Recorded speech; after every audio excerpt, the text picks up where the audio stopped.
Since the last time. Pretty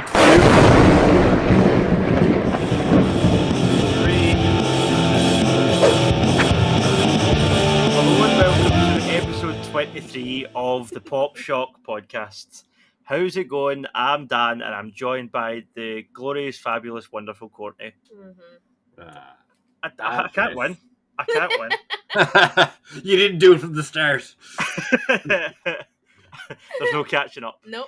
I'm No, I'm also joined by the beam of sunshine that is Jerd. What's happening, Jerd? You right? What is the crack? I'm good. How are you? I'm good. I'm running out of things to call you. Like I'm a beam of sunshine. Yeah, I mean, he's running out of things to call you. He's on every week, right? You live with me. I'm not going to win. I'm not even going to dig any deeper. Except defeat, I think. Is the only That way shovel forward. down. Yeah. But yeah, we're going to talk today about. It's still spooky season. It's not Halloween yet. This should be going up before Halloween, so Very spooky. we're going to. Maybe the start's not going to be kind of too spooky. We're going to talk about some news that's happened. I guess Silent Hill is kind of spooky, and then we're going to go into what we've been watching, and then eventually we'll go to the topic, which will be horror. Well, I was like horror in 2022, but you were thinking more kind of generic horror chat about just what's on your watch list and stuff. Generic. Don't hold back there. Well, I kind of just meant like the way I was envisioning this episode was like I always try and get plans of like watch as much horror stuff as I can during Halloween. I always like even this year I was like I thought I started pretty early, but I've only watched a few, but there's still a couple. And I don't maybe just talk about your process if you like to watch horror films on Halloween. Yeah, how yeah. you approach I it. like this plan. So I'm sure we'll get there, but I had a plan of watching a shit ton of horror films this Halloween, and we've not done it. I've got like a big watch But list of like it's Halloween 25 week, so we films, and I've could, been like- I want to watch all these, and Yeah, well, it's Halloween week, and we can watch a whole bunch at the weekend Yeah, for okay. Halloween. we'll see. Yeah. I believe You'll get them in. You'll get them in. Get go for it. One thing about horror films, you will very often find like hour and a half horror films. There's one genre of film that like you'll get people in and out like this. Yeah, But that's I mean, true. he says this like it's not like we've not put any effort in. But he comes home and I go, right, do you want to watch this? He's like, nah, I'm too tired. Let's just stick Friends on. Yeah, I do. Yeah, I do that. Oh, Friends. Yeah, Yuck. Yeah. I like my easy telly when I'm tired, and yeah. Anyway, let's move on to the news. So there was not much that happened this week, but there was a trailer. What? Okay. There was a trailer for the new Creed movie. That's a lot. Creed Oh, yeah. 3. I didn't So- see it myself, but I think I seen images of Jonathan Majors from it. So yeah, the shit that guy's in is insane. Um, But In a subgroup for the Weekly Planet Facebook groups, there's like a Healthy Mates one, and someone just goes like, posted a picture of Jonathan Majors, like, look how great a shape he's in, and I was just like, the Avengers are in trouble, sexy trouble. Sexy trouble. Yeah, man, fucking, he's a fine specimen of a man. Oh yes, he is. I also think it's a good move, I guess, when you're at that stage in your career, and obviously you've got the personal trainer and you're doing the diet and shit. You might as well do Avengers, Creed, do all these films An where Avengers you're going movie, a boxing movie, like yeah, do all these kind of What else are you superhero gonna roles do? and boxing roles where you get your shirt off and you're in shape. So I guess it's a good time to sort of get all those out. And also, I guess we're going to be two big blockbusters, so that will not have the bank account either. that whole film could just be my hen do, and I'd be happy with that. Let's just watch this. Yeah. Can I come? No, oh, you are not permitted there that time. But yeah, so the to me the most exciting thing about this movie is, as much as I love the Rocky movies, I do feel like by the time we got to Creed 2, it was getting a bit stale again. Like Rocky 1 through kind of 4's great, and then 5's kind of stale. 6 is good, but it's old man Rocky, And then 6 is good. you had Creed, which was great because Ryan Coogler came into it and kind of put a new spin on it, and it's all about like legacy and passing the torch and stuff. Creed 2 was a bit, I felt a bit cartoony. It was a bit more like the old Rocky movies with like Evan Drago's son, and it was okay, but it didn't have the gravitas of the first Creed. Like I kind of felt like we were moving away from the cheesy stuff with Creed, and then Creed 2 kind of took it back to that point. But this new one is a departure again, which is interesting because it's not only starring Michael B. Jordan, but it's also directed by him. and he is moving it away from. They're still mentioning the trailer of Rocky and of Apollo Creed, but the film isn't centered around a rivalry that happened in the past. Yeah, it's not tied to the past. It's Well, it is. well, It's it is, but his past, his yeah, past, exactly. yeah, specifically his story. Like, so the big rumor before, like, Jonathan Major's casting was announced a while ago, and everybody assumed that he was playing Clubber Lang's son, Master T's son, because we've had Ivan Drago's son. But it turns out it's not, and I'm really glad he's not, because that's not as fresh as what they're doing. So yeah, it turns out like two young black kids growing up in, where's it they're from in the movie? I can't remember where it is, but whatever area it is, the two of them get stopped by the police. One of them got arrested and one of them didn't, and obviously the one that didn't, well, he'd be a huge star boxing champion, millionaire, whatever. And now this other guy's out of prison, and he feels like he's been robbed. And Michael B. Jordan's character of Creed is kind of living the life that Adonis is living the life that he should have got, because he was into boxing and stuff, and he's been doing boxing in prison. It's also quite Mike Tyson, I guess, because the whole boxing in prison thing, and he's come out to be a champion. That's kind of what Tyson did. Yeah, but the trailer looks great. I mean, the music's great. The sort of hype in the trailer is really good. But it also, what I liked about the trailer was it had those moments, but also had quite good dramatic moments, like one-on-one moments between these two actors. Just kind of, I'm really looking forward to seeing them playing off each other, trading verbal blows as opposed to just physical blows. So I think that'll be good. But yeah, a really good trailer. I'm very much. They're both great. To be honest, I haven't actually seen Jonathan Majors in much, but he seems to have that ear about him too, of just being like. He's a very interesting actor. Like he's, I don't know.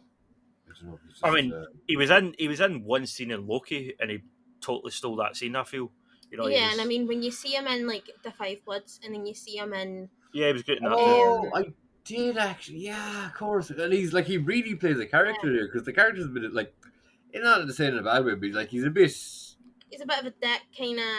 He's a bit of a douche, or he's not. And he's like, yeah, whatever. It was a character though, and like, okay, I've only seen him in that and the one who remains, whatever. Like, they're very different.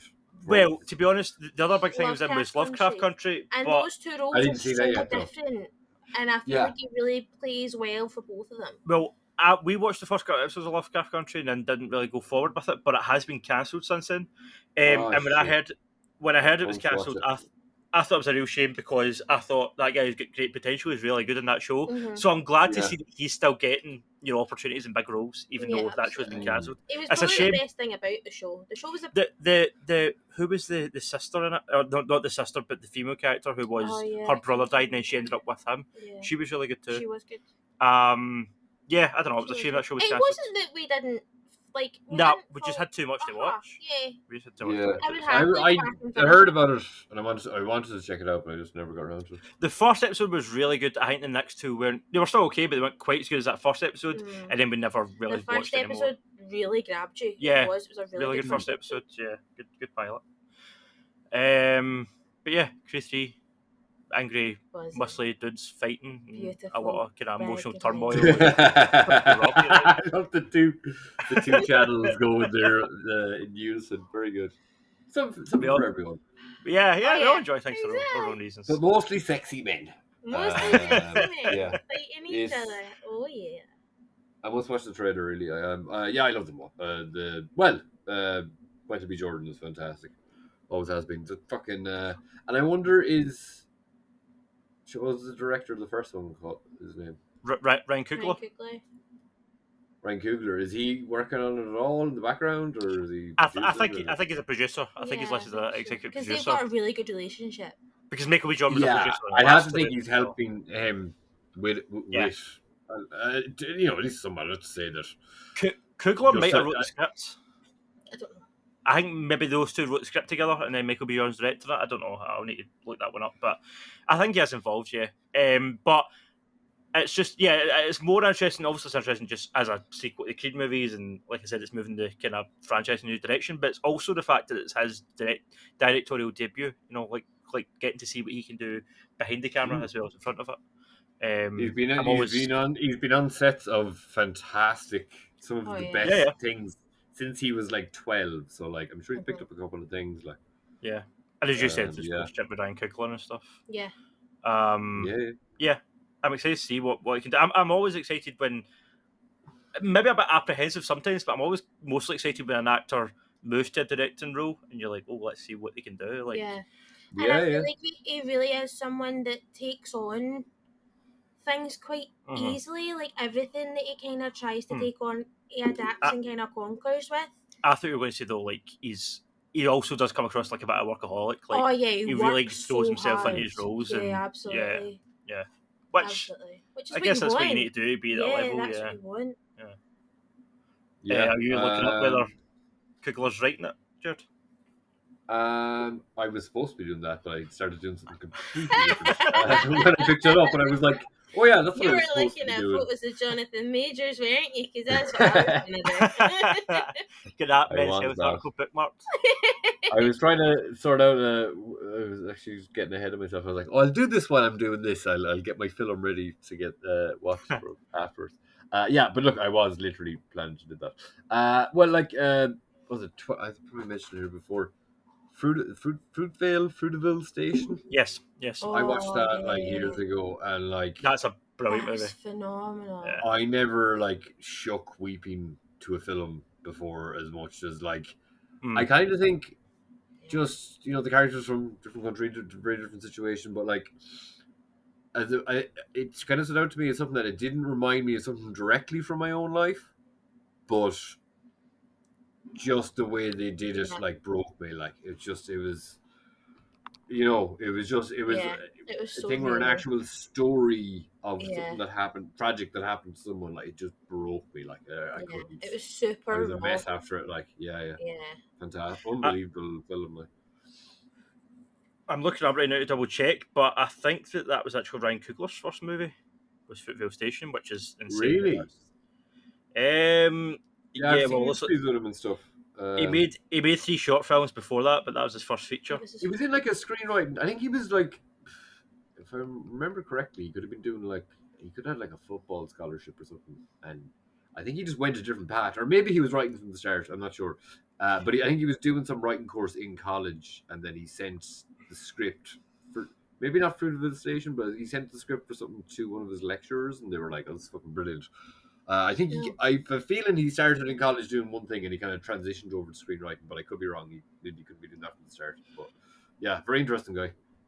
He did also write Grade 3 as well. Yeah, the story is by him. Yeah, There you story go. by Ryan Coogler. So there you go.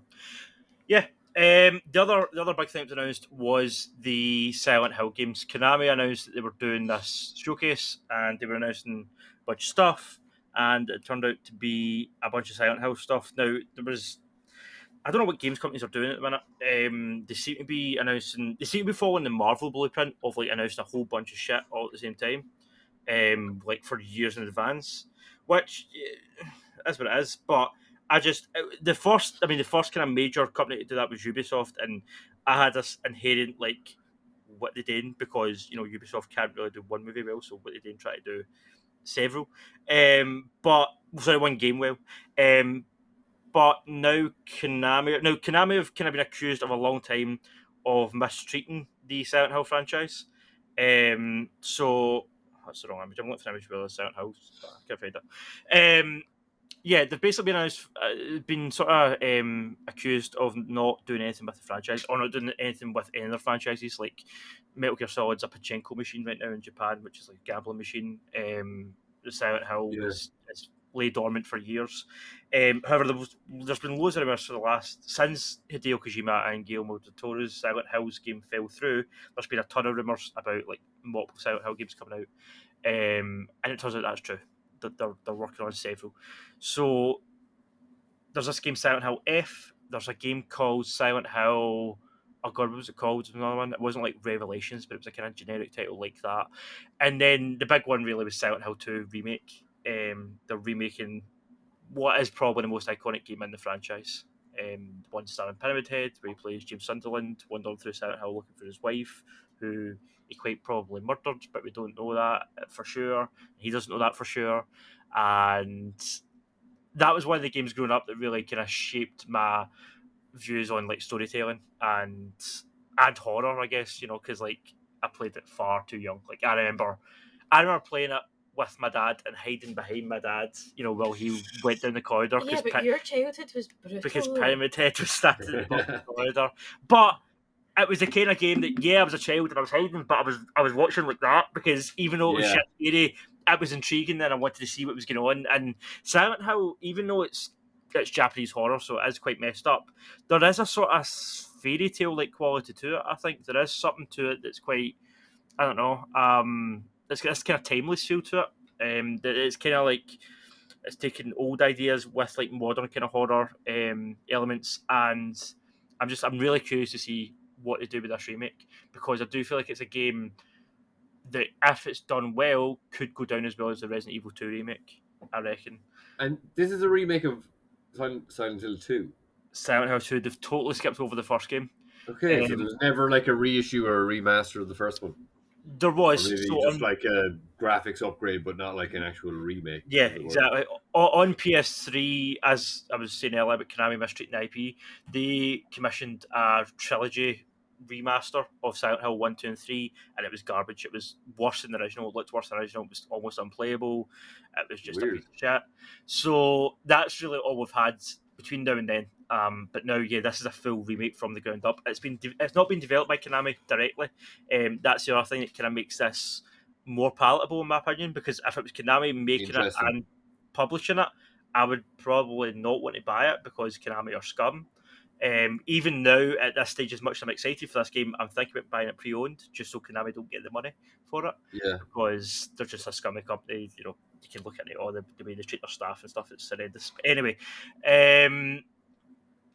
this remake, though, is coming from Bloober Team, who developed the Cry of Fear games, amongst a few other horror games. The Medium was another one. Cry of Fear, yeah. It was a kind of first-person horror game where, like, it was paintings. There was an artist. You were in an artist's house, and every time you looked at the paintings, they changed. They get more, like, decayed and more creepy, and the art was kind of haunting you all through it. It was all right. I mean, it was a first-person horror kind of indie game, but it was, it had potential, and then they've kind of worked their way up to the point that they're working with Konami. So this is their first kind of big project, I guess. And they've always been, what those games have always been accused of, that studio, they've always been like kind of 6 and 7s out of 10, and the thing it's always lacking is a story. Normally it's like the horror's great, the atmosphere's great, but the actual resolution and the plot isn't really there.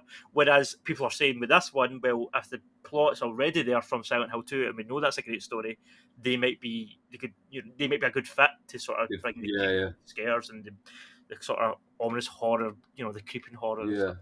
I remember I love the Resident Evil games, of course. I think I never played one. This goes along to my theory that every podcast is just us talking about Resident Evil 2 again.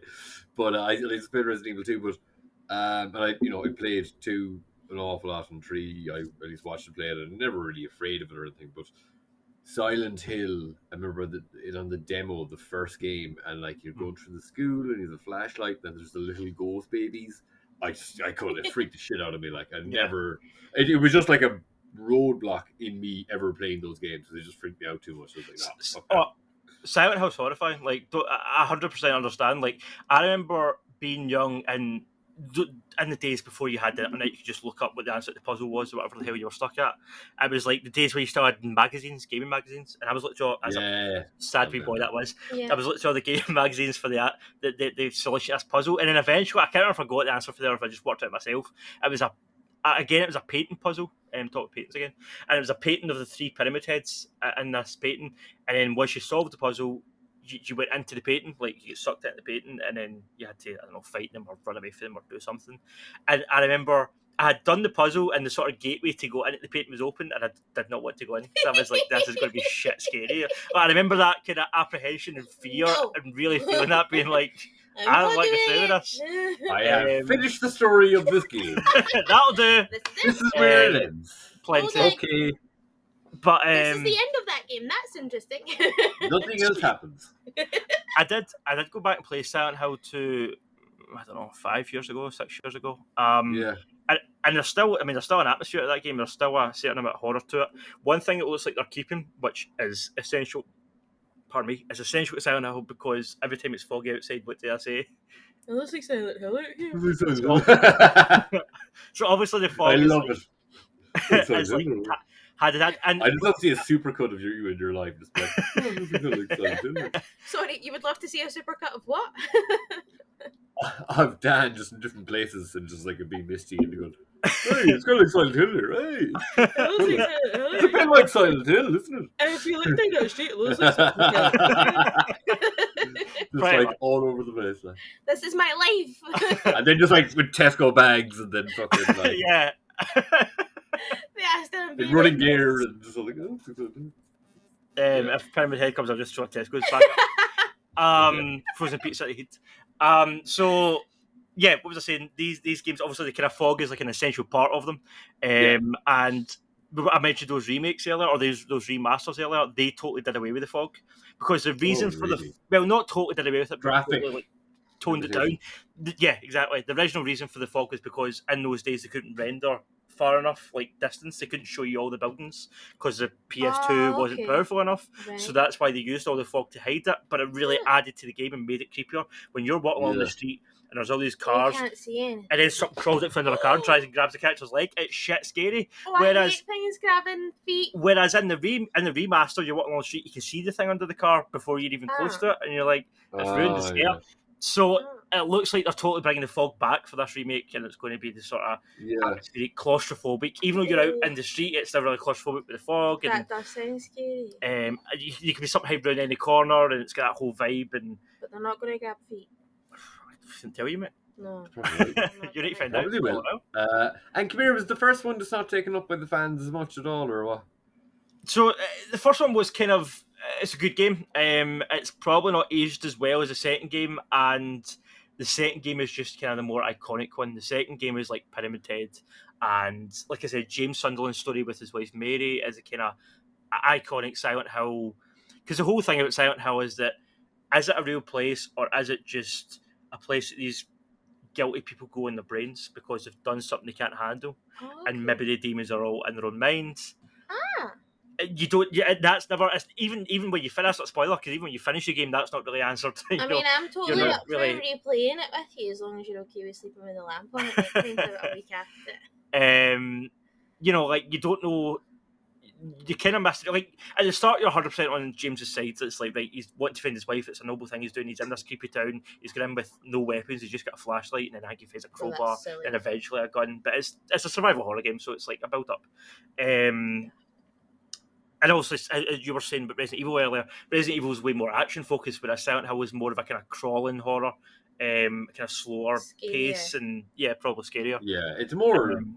This Resident Evil has always been like B movie, even with the remakes. Yeah, but it's a psychological thing as well. Like Silent Hill, I've said this many times on this podcast, but I will just repeat myself. The best kind of horror is a horror you don't see. Like the implication of what's around the corner is always scarier than what is actually around the corner, in my opinion.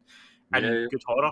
And Silent Hill always done that really well. You know, like I was saying about being apprehensive for going to the next section or whatever. It always struck that balance well, I thought. So I'm hyped. I mean, I'm hyped for the fact that we're getting Silent Hill games at all is a good thing.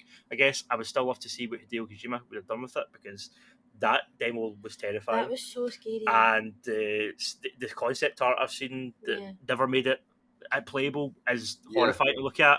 And like to the point that Hideo Kojima himself said that he was having nightmares while working on the game. So it would have been incredibly messed up. And I would also have this kind of. You laughed at me enough playing that PT. Never mind that. PT was shit scary. I mean, PT was shit scary. No. But I mean, how much he was able to do was just 2 corridors in a bathroom. You know, it was just such a good example of clever game design. But anyway, that's not happening, so let's not go on about it. I'll just get sad. But what we're getting is cool. I'm happy with this remake that's happening. I think Bloober Team will do a good job, and they will be faithful to the original. I hope that it works. That's my main thing. If it launches and it's kind of glitch free and it's a playable, seamless experience, that's kind of. That's the part that will kind of make or break it, I think. You know, if they're able to sort of get it finished before they release it, which isn't a common thing in games nowadays, unfortunately. Yeah. I think the actual pedigree of the team, as well as the fact that they're working alongside like the original creators of Silent Hill, plus you've got the guy that done that score that you always say sounds like Flowrider. It is. It's the same song. So there's a song from Silent Hill called Promise. And it's Whistle Baby by Flowrider. But Florida has said he was playing Silent Hill and he kind of sampled that. No, it tune. hasn't. Yeah, it has. Google it, mate. Florida wrote it before. No, he didn't. Silent Hill 2 came out in Yeah. 2002, mate. It's Florida. Yeah. I'm not arguing with you, right? So anyway, by Florida. There's even a whistle in the song. The original composer is back, composing this remake. You've got a lot of the original kind of, even though it's being developed by a different studio, you've kind of got the original crew overseeing it, so it's kind of passing. And is it like? I guess I don't fully understand game development. Like, does that have like a writer and a director? Well, really, when it's a remake like this, you would think of it the same way as like when a movie gets adapted from a book. You know, like was it like the original one first? Like, say, is that how it normally works, or does the person who's like, they're like, I guess there's so many different divisions when it comes to games. Like, there's a whole separate team for writing. I mean, writing, like, the direction and stuff is different. Then it's like say Hideo Kojima on Metal Gear Solid. Like, how does he approach that? Does he write all the script himself? Does he plan out all the scenes? And Hideo Kojima does write all that himself. Well, I think he's got a few other writers that write along with him, but he's a main writer, you know. But that's because he is like an auteur. He's like a Quentin Tarantino. But then does he also direct it? Yes, yeah, he also directs the game as well. Yeah. And is that the actors, or is that quite rare? Like Quentin Tarantino's quite rare for that. You get auteurs. I mean, we were talking about Resident Evil earlier. Shinji Mikami wrote and directed the first 3 Resident Evil games, I think. First four.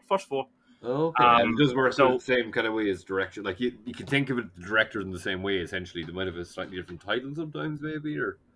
I think nowadays with, like, motion capture and stuff, it's much a muchness. Like, you're still directing actors from scene to scene. Like, you've watched behind the scenes of, like, The Last of Us and stuff. You can see the direction being given and the actors doing it, and okay, they're wearing a ping pong ball suit and they're in a big white room, but it's the same. Still, yeah. I suppose of directing an actor on a scene, sure. You know, it's and of course there's loads of actors that do crossovers between video games and movies. Is there directors that do that too? Is there any directors that do games? Guillermo del Toro has dipped his toes in game development. Has he done games? Yeah, well, he was in Death Stranding, and I think he maybe helped write some of Death Stranding, and then he was going to do Silent Hills. So yeah, Guillermo's done some. I don't know if anyone else has, right enough. What's his name? Neil Blomkamp is working on what do you call it? Like what's Warzone? Like a mass shooter, like a battle royale game, but it's going to be a futuristic kind of District 9 almost. Oh, cool. But it's going to be a battle royale game. So Neil Blomkamp's doing a game. So yeah, there's a few filmmakers that are dipping their toes into game development. Yeah, totally. That's cool. Yeah, I'm gonna fucking be there on the day. Yeah, I can't remember, Off the Grid, I think it's called. The trailer's out for it. Looks pretty cool. Okay. Yeah. So unless anyone's got any more news that you want to talk about, I think we can move on. Not particularly, no. Do you want to do what you've been watching first, and then I'll go to mine because mine kind of bleeds into the topic. Sure, we can do. So we're just immediately back for seeing the Banshees of Inersherin. Yeah. Inersherin. Oh, yeah. Brilliant. Yeah, you really enjoyed it. We've not really spoke. We've not spoke about it because we're trying not to. I know we're trying to. Whenever we're in the car and he's like, "Shut up! We can't talk about this. We need to see it." Anyway, go on. No, I did. I really enjoyed it. It was a lot more tragic than I expected it to be. Yeah. Like, obviously, Martin McDonagh does that well. Balance. He's the comedy and the tragedy perfectly. Mm-hmm. But no, just from the trailer and things, this it's bleak. Really sad. It is bleak. Yeah. Really sad. It's quite heavy. But don't get me wrong, equally hilarious. Like, and yeah. all the cast were phenomenal. Mm. But I mean, the 2 guys done a stellar job. Like, I think unbelievable. I think Brendan Gleeson was great, and I think Brendan Gleeson's always great. Always great. But for me, the standouts were Colin Farrell and Kerry Condon. I think those two. Oh, really? Logan was just so. Barry Keoghan was great as well. Yeah, he was great too. He was so good. Everybody was great, but for me, Colin Farrell and Kerry Condon plays his sister. Their dynamic, their chemistry was brilliant. Yeah, and it was there was obviously a deep love between them, but there was also I don't want to spoil what happens, but it was a known thing. They both knew where their paths were headed, and even though they probably did want to go another way, you had to go the way they went. To go the way they went. I'm trying. That's for spoilers. Yeah, don't say anything. I don't want to hear. It's well done. It's well structured. It's exceedingly well acted. I really appreciated Barry Keoghan's performance because having most recently I seen him in Eternals, where he was quite charismatic, like quite attractive, and then in this he's the polar opposite. But he's excellent. Like, the guy can do no wrong. For me, I think he is phenomenal. Mark McDonagh, I've noticed something that Mark McDonagh always does, though. He always has a young, sympathetic character in all his films. Yeah, of course. Like the last one, it was what's his name, Caleb Landry Jones. Yeah, and Three Billboards. absolutely. And Barry Keoghan is that sort of kind of archetypal character. You feel a bit sorry for him, but he's not quite. He's not the brightest bulb in the Christmas tree, but he's a nice enough guy, but he's a bit messed up. But yeah, it was a good character. Every character in it feels the place felt fleshed out, even though it's a fictional island. It felt real. And obviously, I know some of it was shot in Mayo. It was a stunning looking film. Like, some of those landscape shots were stunning. Yeah, beautiful. Achill and Keene Bay, I think it is. Keene Bay is a beach in Achill that I might have mentioned before. Right. It's like a lot of lists. It comes up at like top 3 beaches, like the top. It's like number 3 on a list of worldwide beaches. Like, and it's my home county. I've never actually been there. But, the coastal shots are stunning. I mean, for the majority of the film, it was raining, but the few shots, I thought it even in the rain, that's Mayo for you. It honestly just rains there all the time. It's like its favorite thing. Oh, there was like one shot in particular where it wasn't raining, and it just pans across the beach. Yeah, and it could have been like Spain or somewhere. Like, it could have been like abroad, and it was just the Atlantic all along there. Like, it's been a huge tourist thing, even just. So it's shot in Achill, and then it's shot on an actual island, which is Inishbofin. So Inersherin is a fictional island. It's an island, isn't it? Yeah. But it's shot in those 2 places. They're like both within an hour of me, like I'd say at home, roughly. So like, I did it in college. So I did English and drama, but some of my English classes we could just pick a playwright. But McDonagh, being who he was, he has like about 7 plays before he made a film, before he made a feature film. Yeah. So we studied like all of his plays going all the way up until his films, like the first 2, I think it was. It was about that time. I didn't think much of Loved in Bruges. Kind of forgot about it, or maybe kind of went off it, and then I watched it again a couple of years later. I was like, "Fucking hell, this is brilliant." 7 Psychopaths wasn't that gone on. 3 Billboards wasn't that gone on. But this I'm interested in. I was a little bit weary because I heard, just because I was like, okay, is this going to be a little bit Irishy or kind of Tweedly-eye, kind of Irishy kind of thing? And I guess it's a fictional place, but in my head I was like, well, that's 3 non-Mayo people trying to do Mayo accents, and sometimes Dublin accents are hard to hide and stuff.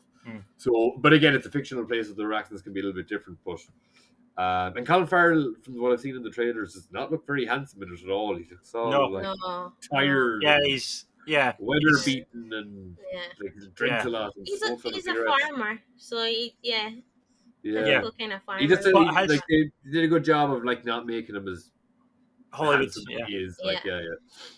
And he also, I thought his accent was probably the best out of them all.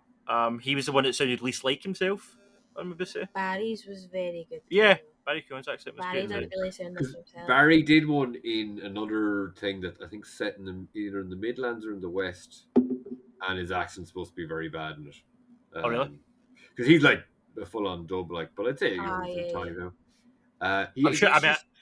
I'm sure your ear for it would be better than ours, but from what I could hear, it was. Well, again, it's a fictional place, so technically, I'm assuming they might mean that it's on the West, anyways. But that's something like I was just a little bit because Martin McDonagh's brother, I can't remember his name, does John Michael.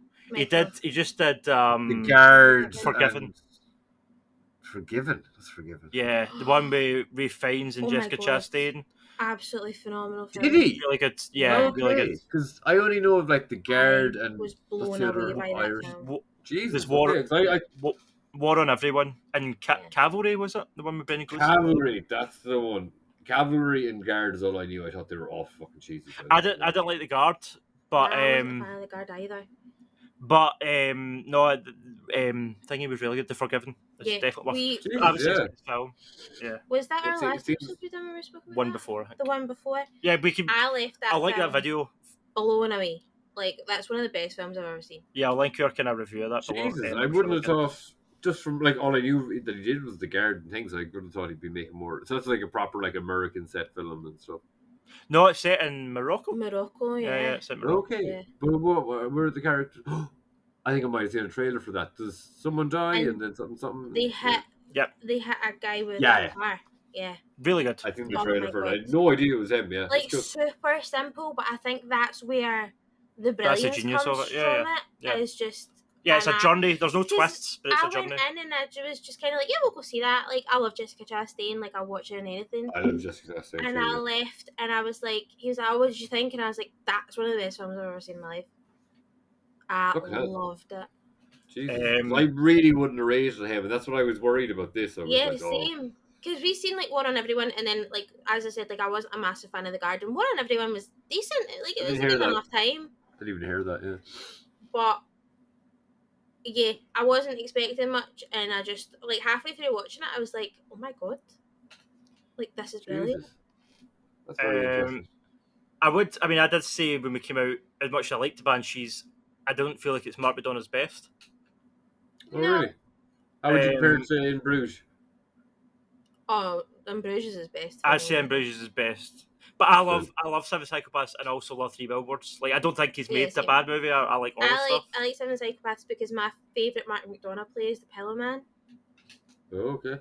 And he's not doing a Pillow Man film because he's put aspects of the Pillow Man into Seven Psychopaths. All right, that's the only one I didn't. So in college, I'd always take the advantage of if it's a reader play, I'd like if I can get an audio or a video version. I think the Pillow Man. I was like on a deadline, so I just had to watch some shitty like American college performance of it just to get and skip through it to get fucking like. I studied it so much in college, so like I done a full like session on it, like just cool. on the Pillow Man, and I loved it. And then one of the other guys who was in the year above me in college done a monologue from it as a performance, and it's one of the best performances I've ever seen. Well, from him. It was amazing. Obviously, talking about Pillow Man and his other plays, Mark McDonagh's dialogue, I think, is one of the things he's most known for, and the dialogue in this film was brilliant because it felt. I feel like it always feels conversational. It feels like the kind of conversation you would hear in a small Irish village, but feels very natural. There's a dark comedy to it, which obviously being Irish lends itself to that, I think. And then you've also got the whole kind of the darkness of it as well. Like there's this kind of underlying, as you said, sadness and tragedy and loneliness and frustration. Yeah, I find myself really frustrated like watching it. And I really enjoyed the metaphor of the Civil War happening across the coast, across the bay. Oh, You've got the IRA and whatever killing each other, and then you've got this civil war happening on this small island between these two guys. You know, and it's the whole thing about like perspective. I think is just like it's such a petty wee thing that's happening on this island, and such a massive thing happening just across the water, and you're like, how can you be so petty? But while all this is going on, especially to Colin Farrell's, very petty. Especially to Colin Farrell's character, that. What's going on between him and his ex-pal is more important than the war happening over there. You know, it's quite good at that as well, kind of being like, well, you know, it's all about relativity, like perspective and stuff. And it's really good movie. Cool. Yeah, I'm hoping that it'll still be in the cinema once the clock strikes 12 on the 31st of October. In November, I'll go and watch it because like I'm just like horror. So I'm sure it'll be out still. Yeah, especially in Ireland, we don't fucking if we get a film like they don't let things go. It's just like it's on for fucking ever. Let's go. We will probably repeat all this and more in an episode of For a Consideration. Yeah, we will. Stay tuned for that. Going up at some point. Another movie that we will be talking about in For a Consideration, but we'll also speak about today was Black Adam because we saw that this morning about noon. It was a double movie day for us. Very good. Yeah, because I was thinking, I was like, when did you watch it? Yeah, cool. So I went into Black Adam expecting very little. Drivel. Very little. I didn't expect drivel. I thought maybe at best it would be as good as Shazam. And for me, it was much better than Shazam. Yeah. Like, okay. Every DC movie so far for me has been pretty good. Even the pretty good ones like Wonder Woman and Shazam, it's had a moment or a set piece or something where I'm like, oh, I should take that out. That's dumb. Like for Wonder Woman, it was the end when she was fighting the big knight guy with the mustache. It was dumb. And then there's bits in Shazam towards the end as well. I like the part with the family, but there's a certain part of Shazam that I can't really even recall it at the minute. But there's a certain part I remember being that this is dumb. I wish you took this out. Black Adam didn't have that for me. The whole thing. I don't want to blow too much smoke up its arse. It's a CGI superhero movie, but it does it well and it has fun with it, and as all DC films have to do at this point, and it's what this movie had to do, and I feel like it accomplished that. I mean, I went in just looking for a good time. Like, you were dead cynical about it. You're like, oh, it's gonna be shit. Yeah, I was expecting garbage. Yeah, and like, I was like, nah. I was like, I'm cool. I like The Rock. I'm gonna go in. I'm just expecting to have like a nice fun time in the cinema. Hopefully, it's not absolute garbage. And I really enjoyed myself. It was hilariously funny. Like, I found myself actually barely laughing at different parts. Yeah, you were really enjoying it. I told you were like, ha! You were like, oh my god! Like, yeah, it was a lot of that. Like, there's like, but there is, and stuff there is certain points, and it's just so fun. Yeah, it's like he'll be holding somebody like that, and then Pierce Brosnan will come and go, I want to interrogate him, and he'll just like throw him away, and the guy will just go spin it in distance and just die. And then he's like, whoops! I don't know. It was just funny. Guy, and then you just hear him landing. He's like, not yet, and he's like, he didn't make it. Yeah. I don't know. It was just The Rock was really good, and it was fun. It was enjoyed it. A really good time. It was a really good popcorn movie. Yeah, it was a good popcorn blockbuster. At 12:00 on a Sunday, that's what you're looking for. And it was also nice. It was nice to do that double feature where you had the Banshees of Inersherin, which was quite a heavy, emotional movie, and then you had Black Adam, which was just like a palate cleanser. And we had some tacos in between, which made my day. Yeah, we did. Oh, but yeah, it was. Yeah, Black Adam was great. I'd watch it again. It's one of the only DC films, at least for a long time, that I'd be like, I'd rewatch that. Yeah. Do you know what I mean? Like, I couldn't say that about Batman v Superman. I couldn't say that about Aquaman. I couldn't say that about any of the other shit. To try and watch the Zack Snyder one. Yeah, Justice League one. Oh, I did enjoy that, but again, I wouldn't watch it again. You know. Whereas Black Adam's one that you could just. You don't. That's the other thing I liked about it. You didn't have to have seen any of the other DC shit. You didn't even really need to see Shazam. No. Like, you don't really have to see anything. You can just stick this on a Saturday night, and it's just a fun superhero film. Like, it's going any deeper than that, and it doesn't need to. So I enjoyed it way more than I thought. Cool. Yeah. I mean, I know that was not sold you because it's DC, but. I'd probably watch it. I just probably wouldn't be arsed to watch it in the cinema. I think it's out in line in some places, or. I think it got that partial digital release. Yeah. I think. Somewhere. Maybe I need a VPN to watch it, but I think it is available some places online. If you're stuck for a dumb action movie that you don't want to think too much about, then it's perfect for that. Laugh. Yeah. And our boy Pierce, I heard, was quite well received in it. Yeah, Pierce Brosnan's great. Yeah, I love Pierce Brosnan. My one criticism, I actually feel like they could have probably used him a bit more. He looks phenomenal in this. So it's that beard too. Looks great. He does look great. Yeah, he looks great, man. I seen a picture of them. It was just like, I don't know. It's just like the cast, and they're all just have drinks or whatever. Like, it just looked fun. See The Rock, and like The Rock was so on our. So you probably have them over there now too, Joe.uk or whatever. It's like lads mag thing, but it's actually a lad from Mayo started it, I think. Oh, was it? So it's an Irish company, but like they have their press junket interviews and stuff, and The Rock's like, the world. I don't have to be taking the piss out of The Rock, but it's not about like Ireland's national treasure, but the world's national treasure. Pierce Brosnan, and like just kind of really talking about.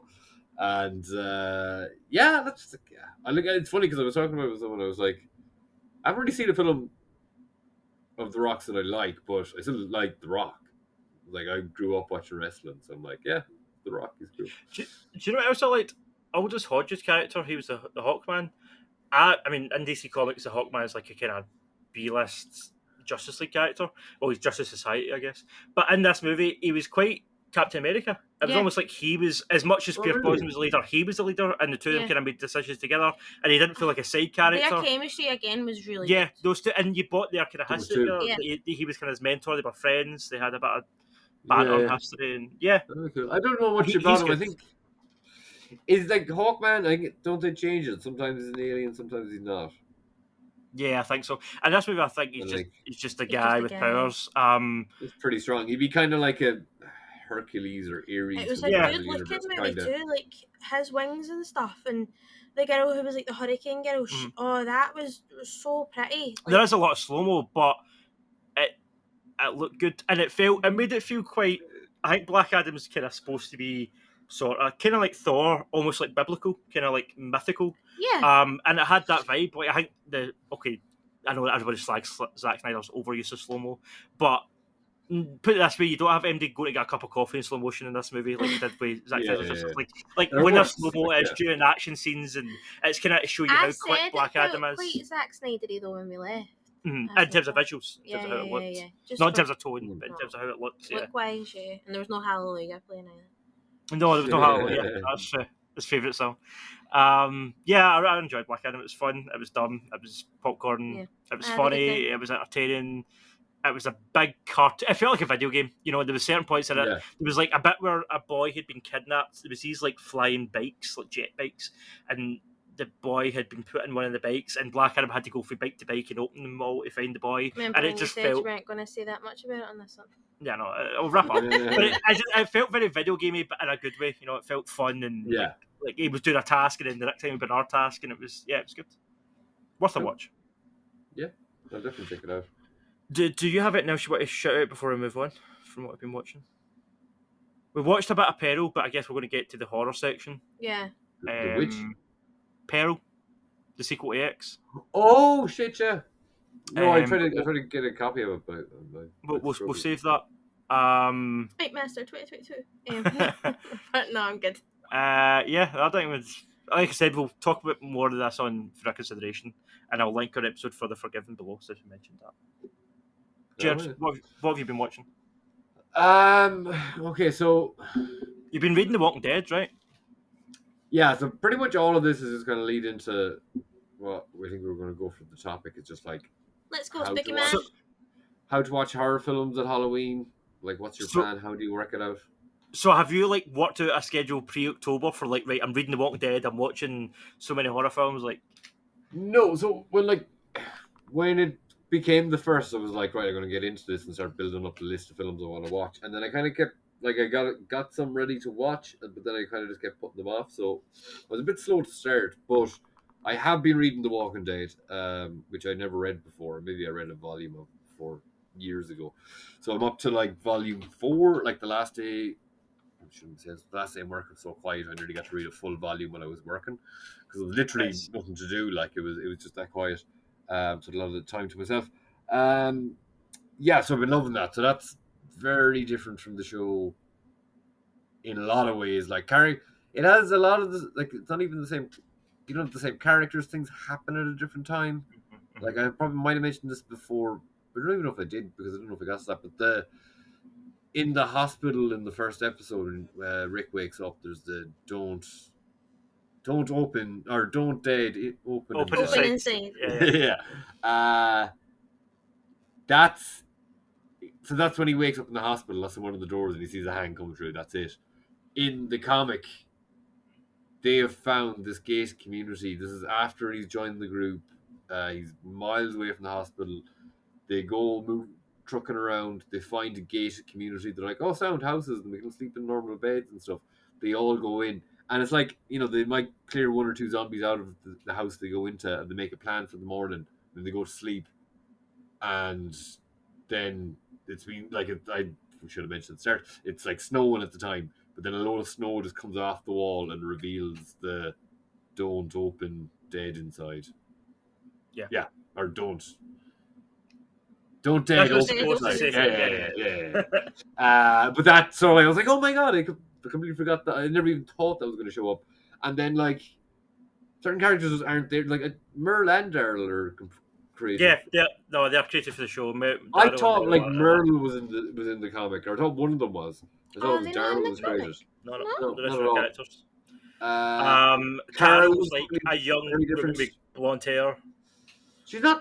When they do say she's a bit old, like I'd say she's older than the actress who ended up playing her. Anyway, or sorry, she's younger than the actress that playing her. But they do make out Yeah, she is.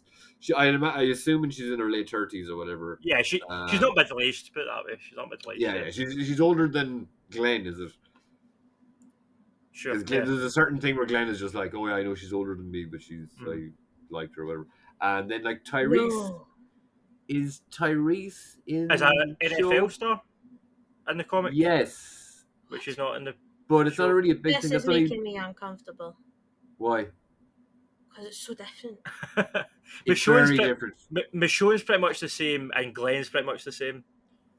Everyone Well, else is actually, no. quite different. I would strongly disagree. Michonne does something in her first, like within 5 minutes of being there that I was like, I've never seen Michonne do that in the TV What does she show. do? Yeah, what does she do? Uh she's very friendly towards Tyrese very quickly. Yeah, okay, yeah, she does. Yeah, she gets with Tyrese. Yeah. Very friendly. No, well, it's not. I don't know. It's different than that. I think. I don't know. Well, The comic is a bit more sexually charged than the TV show. Oh yeah, By a long it's more. stretch. A It's lot of also stuff. more of graphic. course it is.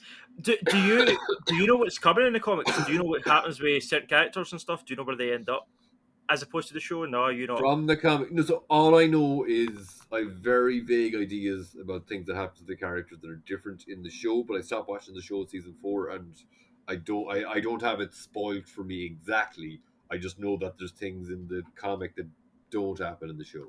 Yeah. And I know people have different, like some people like, and there's things then that come up in the comic like I completely forget about them. I can't even remember how they were done in the show. Things that are just maybe better, like the whole thing with Herschel and Rick about keeping the zombies in the barn is way different. Like Herschel is completely different. He's like an Yeah. old Santa Claus type character in the show, like, but in fucking the comic, he's like he's going He's not through as a lot. warm. He's not as warm in the comic. No. No, and he's like, she fucking pulls a gun on Rick at one point. Yeah. And like, it's like, oh, fucking, and like, so I think there was one point, so essentially the barn incident plays out differently in the comic, and when that plays out, so Herschel has different children. I think he has like extra kids that he doesn't have in the show. He only has the 2 daughters and maybe 1 son in the show. But he has like when you meet them, he has the 2 daughters, 2 sons alive, 1 son dead, and then I think maybe even 2 way smaller children. And his mother, there's no wife. The wife had died before the pandemic or whatever. But the way the barn thing plays out, he basically loses 2 of his kids, and then Rick is like cleaning out the barn that all the zombies were in with someone, and then he just goes like, it was the one bit in it that I was like, this is the one thing that I think it was actually done worse. It's like the one, it makes no sense because generally the characters are quite well written, or if they are acting crazy, there's a specific reason for it. Rick just out of nowhere is just kind of like, no, fuck it, we're gonna tell him we want to live in the house, and like to take his children's beds, literally just died, like, and they're, yes, they've been sleeping in the RV for a while, but they're not in that. Rick just kind of, it was the one thing that kind of felt out of character, but like he does go a bit more severe afterwards, but that seems to make more sense. This, it was just like, I don't seem like an artificial way to amp up the plot. And then Laurie's a bit of a bitch. I don't think she was the warmest character in the show either. Yeah, but she was a bitch. she comes across like there's some very funny things where it's like she's talking with Carol about being morning sick or bitching about Rick or something and being pregnant. She's just like, can you shut up? You're depressing me. And it's just like very direct. I was like, that's actually quite refreshing. Or the bit where they make up and her and Rick are kissing and they're like, I think it's Carol again, or it could be who's Andrea, is it? Mm-hmm. It's one of the 2 of them just goes up and is like, hey, you're pregnant enough already. Characters are very the characters are very well written. Like Tyrese, I'm confused in the show. They just meet him at the prison, or T-Dog, they blend T-Dog in, T-Dog is maybe correct too. But like Tyrese in the show, in this, I'm like way more interested in, like, from the get-go. And then there's even like just, I think if they just adapted the story and done the comic a bit more faithfully in the show, they've done themselves a lot better. The major thing that they changed for the show that I really like is the Sophia twist. When Sophia walks out the barn in season 2. Yeah, that was good. That's not in the show. Sophia's alive and well in the show. Sophia never goes missing or dies. Well, I don't know what happens to her eventually, but at that stage anyway, really? I was just like, that's why I'm like, with her character, I'm just like waiting for the axe to fall. Like, no, I'm sure she's like there as a maybe teenager later. with Carol. Like they just kind of grow up together, and yeah, there's not like as much of a threat on that kid as there is in the show. So that I really like that twist of the show. When John Berthold opens the bar and she walks in. Yeah. But yeah, for the most Shane part, thing is the. Oh yeah, Shane's hardly in the comic. Both Shane and them finding out that dead people come back is to them kind of bleed in together is so much better. Like, so basically, someone. Oh yeah, like Tyrese. I don't even know. Again, I can't remember Tyrese. In my head, I think he was one of the prisoners, but I could be wrong. But Tyrese's daughter and some other kid who I don't think is in the show. They're not in it at all in the show, but they basically make a pact to kill each other. I thought they were just going to try and kill everyone else. But they make it like Natural Born Killer's job. But they make a pact to kill each other. He shoots Tyrese's daughter, she dies, and then he misses or she misses shooting him, or he shoots too early. So basically they come in and Tyrese like is holding his daughter, and then she comes back as a zombie after being shot in the chest. So it's the first time they figure out he doesn't know how it translates. But then Rick just disappears. I completely forgot where he was going, and he basically just digs up Shane, because Shane dies way earlier. Shane dies at the camp because fucking Carl shoots him, isn't it? I think so. Yeah. I actually don't think it's Rick who gets the final shot, but Rick digs up Shane and then shoots him again. And then he's just like, I'm not as he's walking away, he's just, I'm not going to bury you again. It's like, I won't leave you to live under or be buried alive, but I'm not going to fucking bury you again. I thought it was really fucking badass. It's great. The characters are so fucking... I'm a little bit in my head, I'm just like, why can't this just be about them protecting themselves and being really safe, and now it'd be all cozy? I think it's the kind of zombie film I want to watch, where it's just like, it's horrible at the start, but then they just get all like... And they build up all their food, and they have a nice time, and it's okay. It's all grand. I want to see that in a film, instead of just like, fuck, every 5 minutes. And like, new characters keep getting introduced, and every time they do, you're like, this is like, they're good people now. And then, fuck, when'd you do that? It's like, it's really, and like, I think the show gets across the badness of the villainous of people, but I think the comic has the villainous of every person. Do you know what I mean? Yeah. Like, even the heroes are a lot more flawed in the comic. Yeah, more grey. Yeah. Have you got to the governor yet? He's not come into it, has he? Because he's very different. I'm assuming he's like a pirate. He's got long hair. Weird. Oh, really? He wears like a waistcoat, and he's more like a kind of army commander. And then when he loses his eye, he looks more like a pirate. Okay. No, so I'm at they're in the prison and they've been there a while. I just remember in the show he shows up, and I think that part of the comic's really dark. Actually, with the governor, that's a really dark sequence. When he kind of comes to attack the prison. Yeah, before that. Okay. Well, he in the show, I'm not sure had I maybe read a bit of the comics or someone told me about it, or I just looked up that issue or whatever, but like in the show they're building it up, and he shows up to the prison with the tank, and he just like shoots a couple of things and drives away, and that's it. Like, I was like, I think that was the point in the show where I was first like, what the fuck did you just, what was that? Complete waste of any drama or anything. Like, it was just... the thing I'm referencing happens at the governor's compound at the, I can't remember what it's called, not Woodbury, is it Woodbury? Whatever it's called. It happens like at his kind of compound. He kidnaps a couple of folk, and I won't spoil what happens, but it's yeah. Really dark. Okay. Yeah, it's great. Really enjoying it. Like, I've literally been flying through, like, it's probably the most I've been reading. Like, just in my head, like, oh yeah, read zombies. That's good for me. Like, so what other horror stuff hit me? I started something as killing the children, but the last night, and I completely forgot. I must have read like the first issue, and like it wasn't until the next day I see someone post about it on Facebook. I was like, oh fuck, I started that last night. So now I'm in the phase where I'm like, I have to reread it, but I kind of remember it, and it's just like a slog to get to the start of it. The Last of Us, I finally started playing it, so I'm currently at a place where I had to turn on a generator, and then two of the big fat zombie armor-plated guys get released, and then a load of other zombies, and it's fucking really hard. It's like the kind of thing where that part is hard.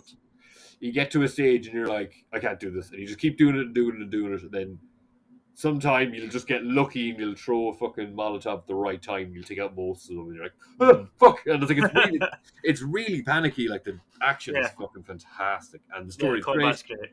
Yeah, feels like I'm shocked it took me this long to get to it, but like it just feels like you're playing a really good drama. Like it makes perfect sense for it to be translated to a HBO show. It's fantastic. Yeah, so well acted and well written, and it's great. Really tense. That's kind of the general stuff. So now I'm kind of like, well, maybe I just think so. Will we just go for horror films? Have you watched anything? Will we go? What like? Do you have a certain? Maybe say I'll go to you first. Like talk about your history of horror films, but then or at Halloween in particular. Do you have a certain plan? Do you come into the horror films any time of the year, or more for Halloween? How do you kind of get festive? We always watch Sorority Row every Halloween. Yeah, we don't watch that this year. Which? Sorority Row. It's like a cheesy teen slasher movie, but it's entertaining. It's fun. It's not a good movie in the conventional sense, but it's garbage, but in the best way. Yeah, it's it's silly. But some of the best horror is like that. Like I like dumb horror. But I don't like bad horror. There's a difference between silly horror and bad horror. And sorry, that's Sorority Row. Sorority Row, yeah, like sorority college sisters thing, yeah. So you mentioned about your kind of relationship with horror. Just to jump in on that, I've got quite a strong love-hate relationship with horror because I love good horror and I absolutely cannot. I despise bad horror. Like I can't watch it. Like I can watch a bad comedy, I can watch a bad action movie. Watching bad horror really triggers me. I can't sit through it. I'm like, it frustrates me to no end, and I end up just like even if you're enjoying it, I'm like, there's gonna be a jump scare now, and you still jump, and I'm like, it's so telegraphed. It's so obvious. And the Purge movies are a good example. Didn't make the first Purge, but the other rest of the Purge movies. Was it not the first Purge that we were watching? And you were like, there's gonna be a jump scare now, and I still like possibly. But I'm very susceptible to horror. But same. So for me, kind of like as a young kid, as we established earlier, playing Silent Hill 2 at a young age, probably too young to play. I did kind of just like I saw all the classics when I was really young. I saw The Thing, I saw The Exorcist, I saw The Night of the Living Dead, I saw the original Dracula, well, not the original Dracula, but the one by Gary Oldman. I saw these kind of films like as a young kid growing up. And just kind of like Jason and Friday the 13th and that's Jason. And Nightmare on Elm Street and the original Halloween, the original Texas Chainsaw Massacre, like just all the kind of classics. Whereas I've never seen any of them. I kind of saw them all grow up. Poltergeist is another one. And just movies like that. I didn't watch that the last night actually, So that I kind of had, I love all those horror films. Like also that's kind of basis of a lot of horror.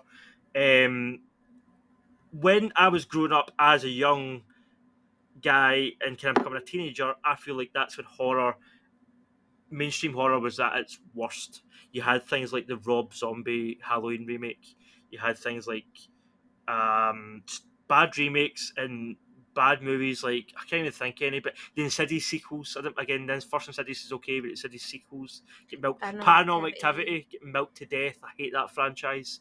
Like there was certain franchises growing up that were really kind of prevalent in school and stuff, and I just couldn't get into them at all, and I kind of longed for the old horror.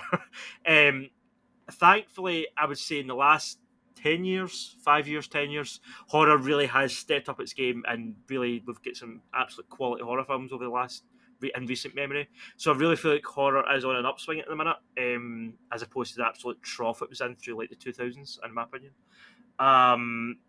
So I'm kind of in love with I think current horror is really good. I think there's a lot of good stuff coming out. My original idea was horror in 2022 because I feel like there's actually enough to even do a whole piece on that, because you had things like the new Scream movie, you had things like X, you had things like even The Invitation. You had so many good horror experiences this year that, and I've not even seen. We've hardly scratched the surface. I want to see Speak No Evil, and I want to see. Oh yeah. There's a whole bunch of stuff that I still need to get around to. There's one called Watcher. It's really creepy.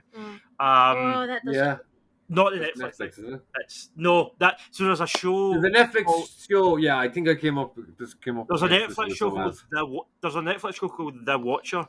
There's a film called Watcher, and it's that guy Burn Gorman, that weird guy from like the Batman movies. And I think he is the Watcher, and he's watching this woman, and he's following her about, and I think it turns supernatural, but I'm not 100%. But Ben, it so you looks said creepy. Ben Gorman. Burn, like as in Burnie, Burn, Gorman. He's a British actor. You'll know him. He's a kind of weird looking dude. He's always a bit sinister and things. I'm Who's he pretty in sure the Batman?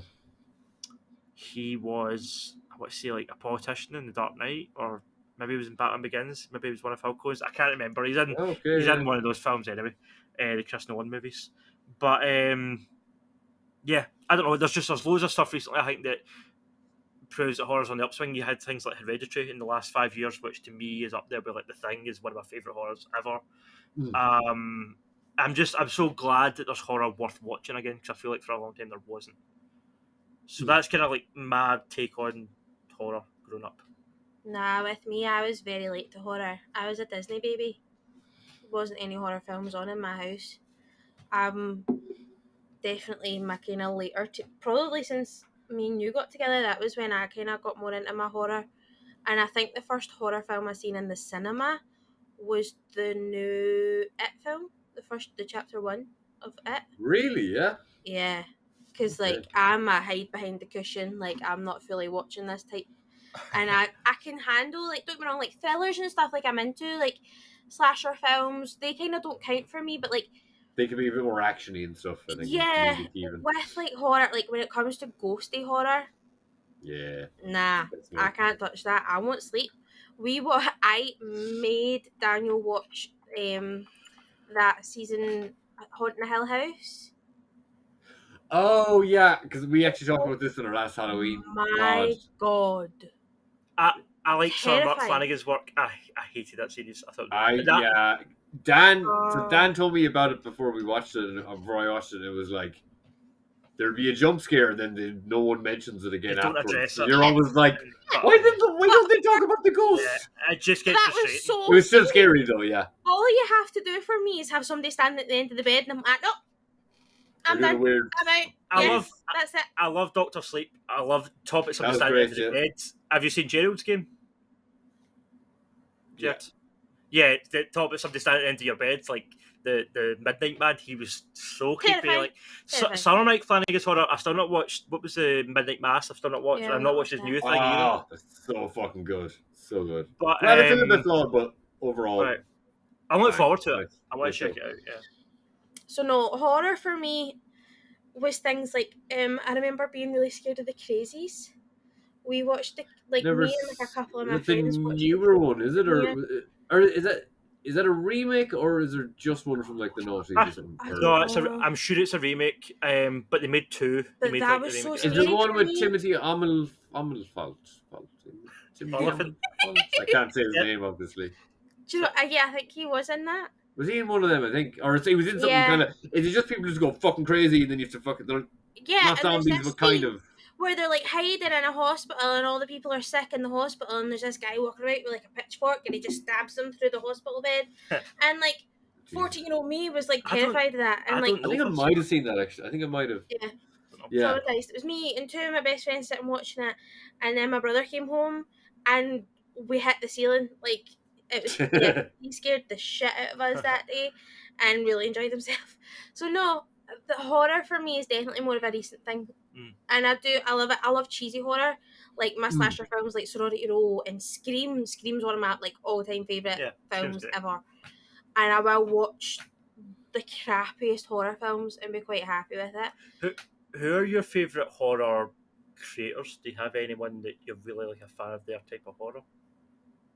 Help me out here. Stephen King or John Carpenter or what's his name? Wes Craven did Scream and Nightmare on Elm Street. Yeah. But I've never seen. So there's all the kind of classic horror films, like all the Halloween films, like Freddy, Jason. I've never seen any of those films. I think you'd be alright watching the first Halloween and just leave it there. Yeah, just watch that. Same with the first Nightmare on Elm Street. Watch the first Nightmare on Elm Street. I've never watched any of them because, like, no, I am a wimpy wimp. I get scared so easy. I'm susceptible to jump scares. Yeah. I am very easily too. Do you remember that clip that was like it was like a pre-meme or pre-YouTube? It was like a car going down a hill. Yeah. And then the car gets on the point, there's like this zombie fella just shows up and shouts. I'm so scared of that. I can't even watch like one of my friends is like secondary school or whatever, like, but we used to live in the same house in my first year of college. I remember him putting it on one day on me. And I like, so it was back like when, people just didn't have laptops. So he had like a PC set up in his room. So me and one of my friends were just in his room hanging out. He just like showed us stuff on the internet. Do you want to just look at stuff on the internet? But he showed us this video and like so if his bed is, or if his computer is where my computer is now, and his bed is kind of behind me, I nearly jumped behind his bed. I jumped to the other side of the room. I was like, fuck! So, like, yeah, I'm very easy for it. Like, something can scare me very quickly. Or even just in, like, general life. I think even at, like, Tesco or people who just get surprised how easily I get a fright. Like, it's just... Yeah. Or, like, I'll be down, like, washing dishes with these big fucking headphones in, and, like, one of my housemates just appear beside me and I'd fucking screech. You do that to me all the time. All the time. Yeah, no, that's me. No. So no, I like my sorority rows and stuff. And do you know, actually, I think I seen that in the cinema. Right. I seen sorority row in the cinema. Really? But apart from that, I think the only other one that I've seen in the cinema is it. And I took a hoodie with me and hid behind that. Like, yeah. We went to see The Black Phone, and again we spoke about that like on our consideration. And I didn't take a hoodie with me to that one. Right. Don't know why I didn't. And I had a full nachos and a full juice, and I did not touch a bit of it for the full film. And I sat like this for the full film. Yeah. And there was like points where I was like, right, no, I know there's going to be one here, and I just looked to the ceiling, and I was like, I'm not watching this. I'm not watching this. And then I was kind of like, oh no. Yeah. Nah, I'm a big one. A bit more.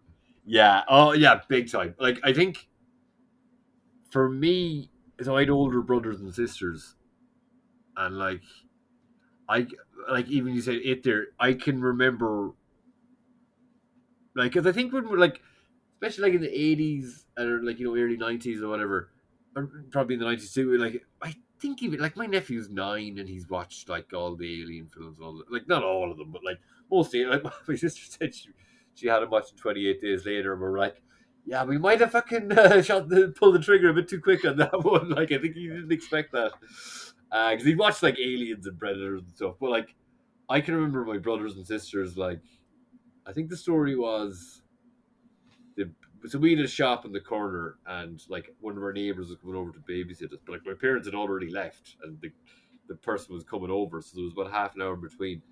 And I don't know if I was alive at this time or I was just told about it, but like the story was my brothers and sisters put on Freddy Krueger, and then like were too afraid to get from behind the couch to turn it off, so they were just like hiding behind the couch and terrified, but they didn't want to go near the TV to turn it off. So that's kind of the environment. Like, I can remember the It TV series, whatever, TV movies being on TV and watching bits of them, and like I can remember going to the toilet.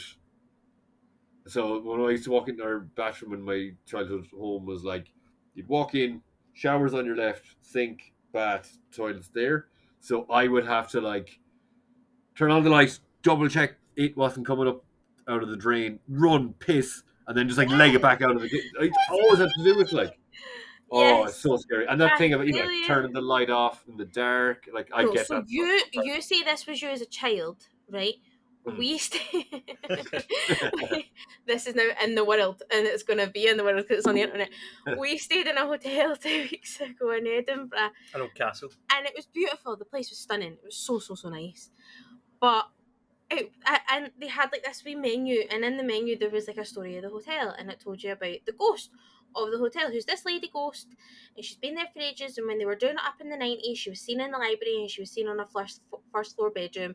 And it gave you all this background, right? And I am a big believer in ghosts. The unmistakable figure of a woman without a face. Yeah, And so she's there and she's looking for like her love because they died there or something, right? She so had happy times there, and then she was dragged away from there or something. Then. So there's this whole story, right?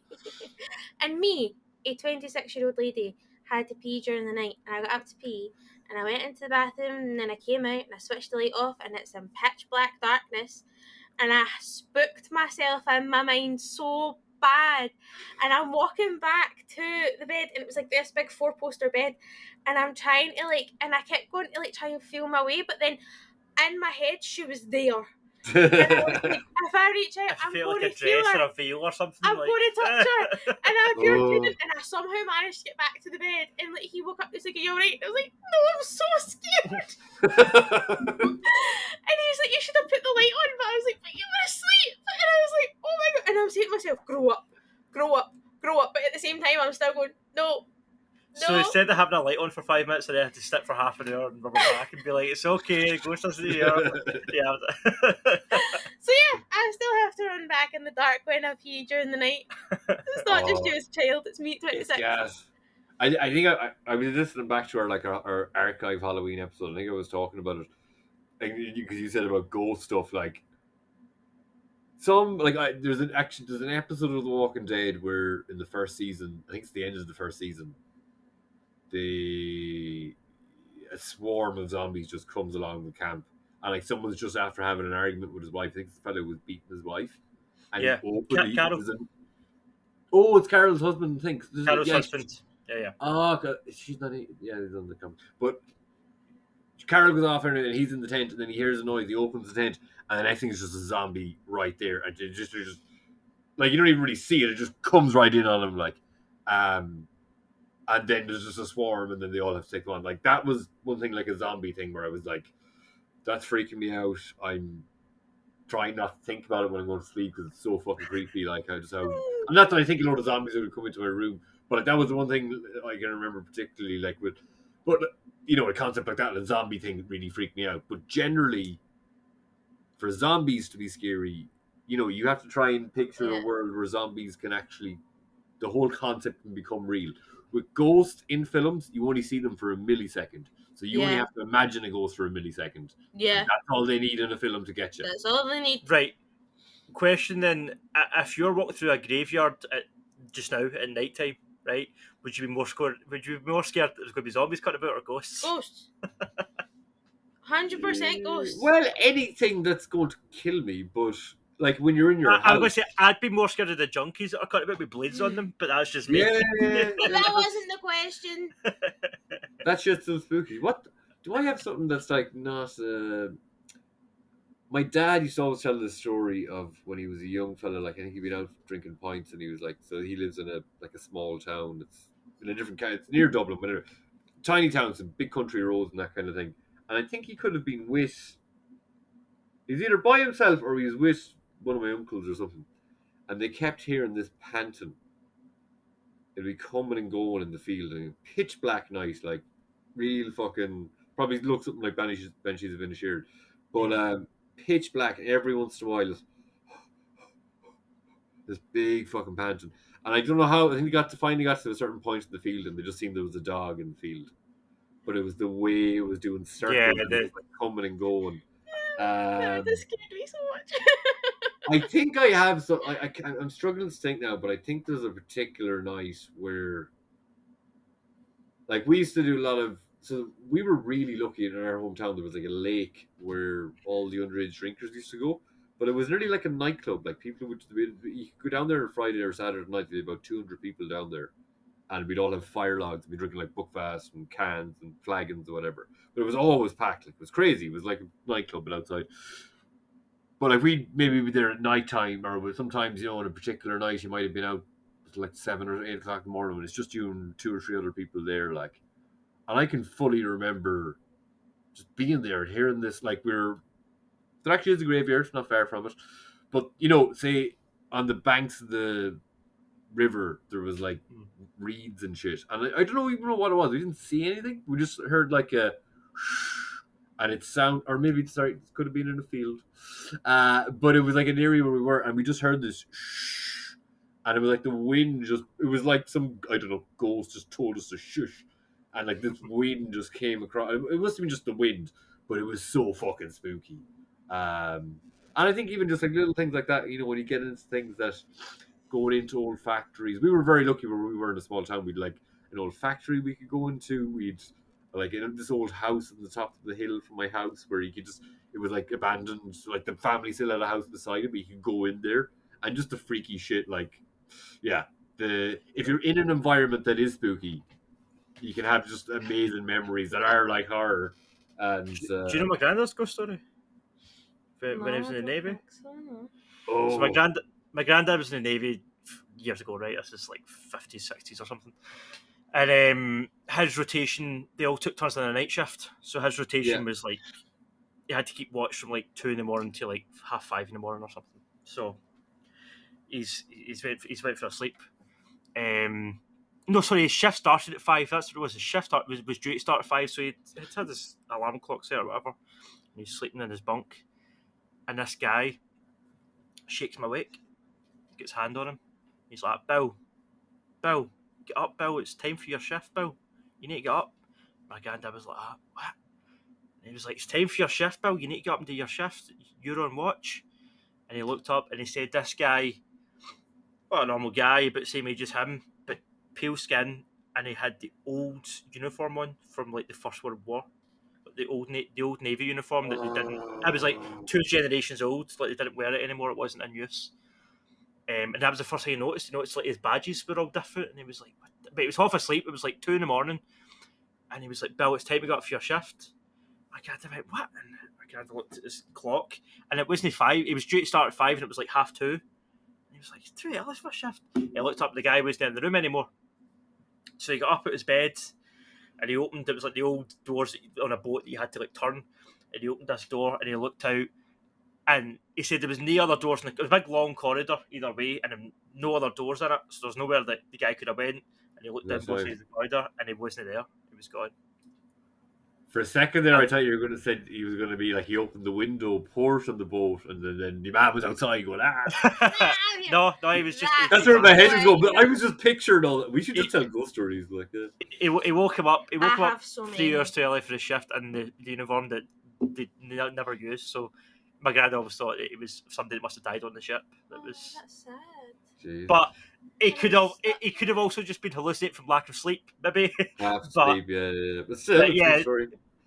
But I've always said, like, even though I don't believe in supernatural things, and I think when you're dead, whatever. If I seen something, then I wouldn't do that. I'm a massive if I really see believer something, in, fair enough. The ghosts and spirits. Yeah, you believe in that. The specific detail of the older generation uniform is smart, and that's maybe something that like your brain could conjure up in a dream, but is very fucking interesting. Like that's a nice little specificity to it. Like, there's only been one time I think I've told you this. I thought I saw a ghost. I don't know if I've told you this one before. I think I was in college, or it was maybe in the later years of school. I was old enough to drink anyway. I was 17, 18. Been out File or somewhere, and back to the house. And I used to sleep in my parents' house. I was in the converted attic. So early in the morning, and I was near long, and I just went to my bed, and I know that way you lie in your bed and you go, oh, I need to pee.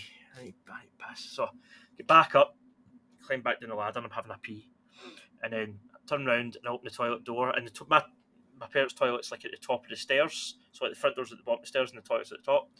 Open the toilets, and there's this figure of a guy standing in the doorway looking up at me, and it was like the yellow streetlights was like lighting the back. Like my parents used to have a big glass door, so it was like backlit. So it was this yellow light and this shape of a guy staring at me, and oh my Christ, like, I'm still half got obviously for the booze, but my heart's going like that, and I grabbed the banister and I was like, and my dad's like, what are you doing? Go to your bed. I was like, oh my God, it's my dad going to his work. My dad used to be a postman.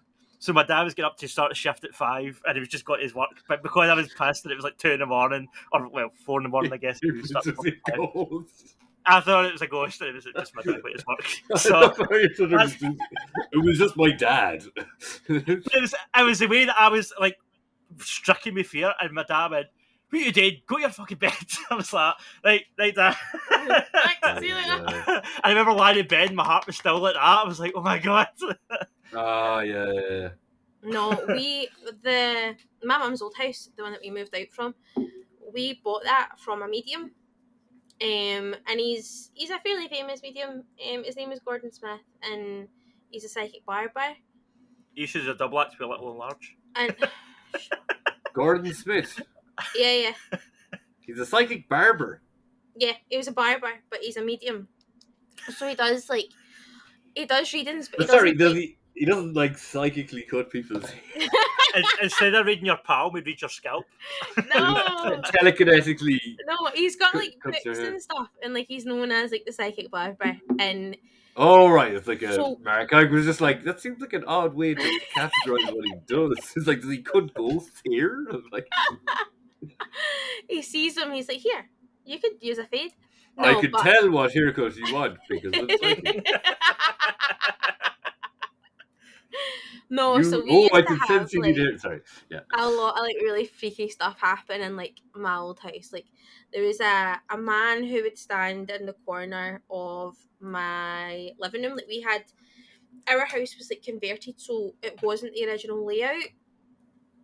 Yeah. And the way that they used to walk, it would be between like the bottom of my stairs, because again I was in the attic, but the kind of whole top floor of my house, it was a bungalow, so the whole top floor covered the whole house.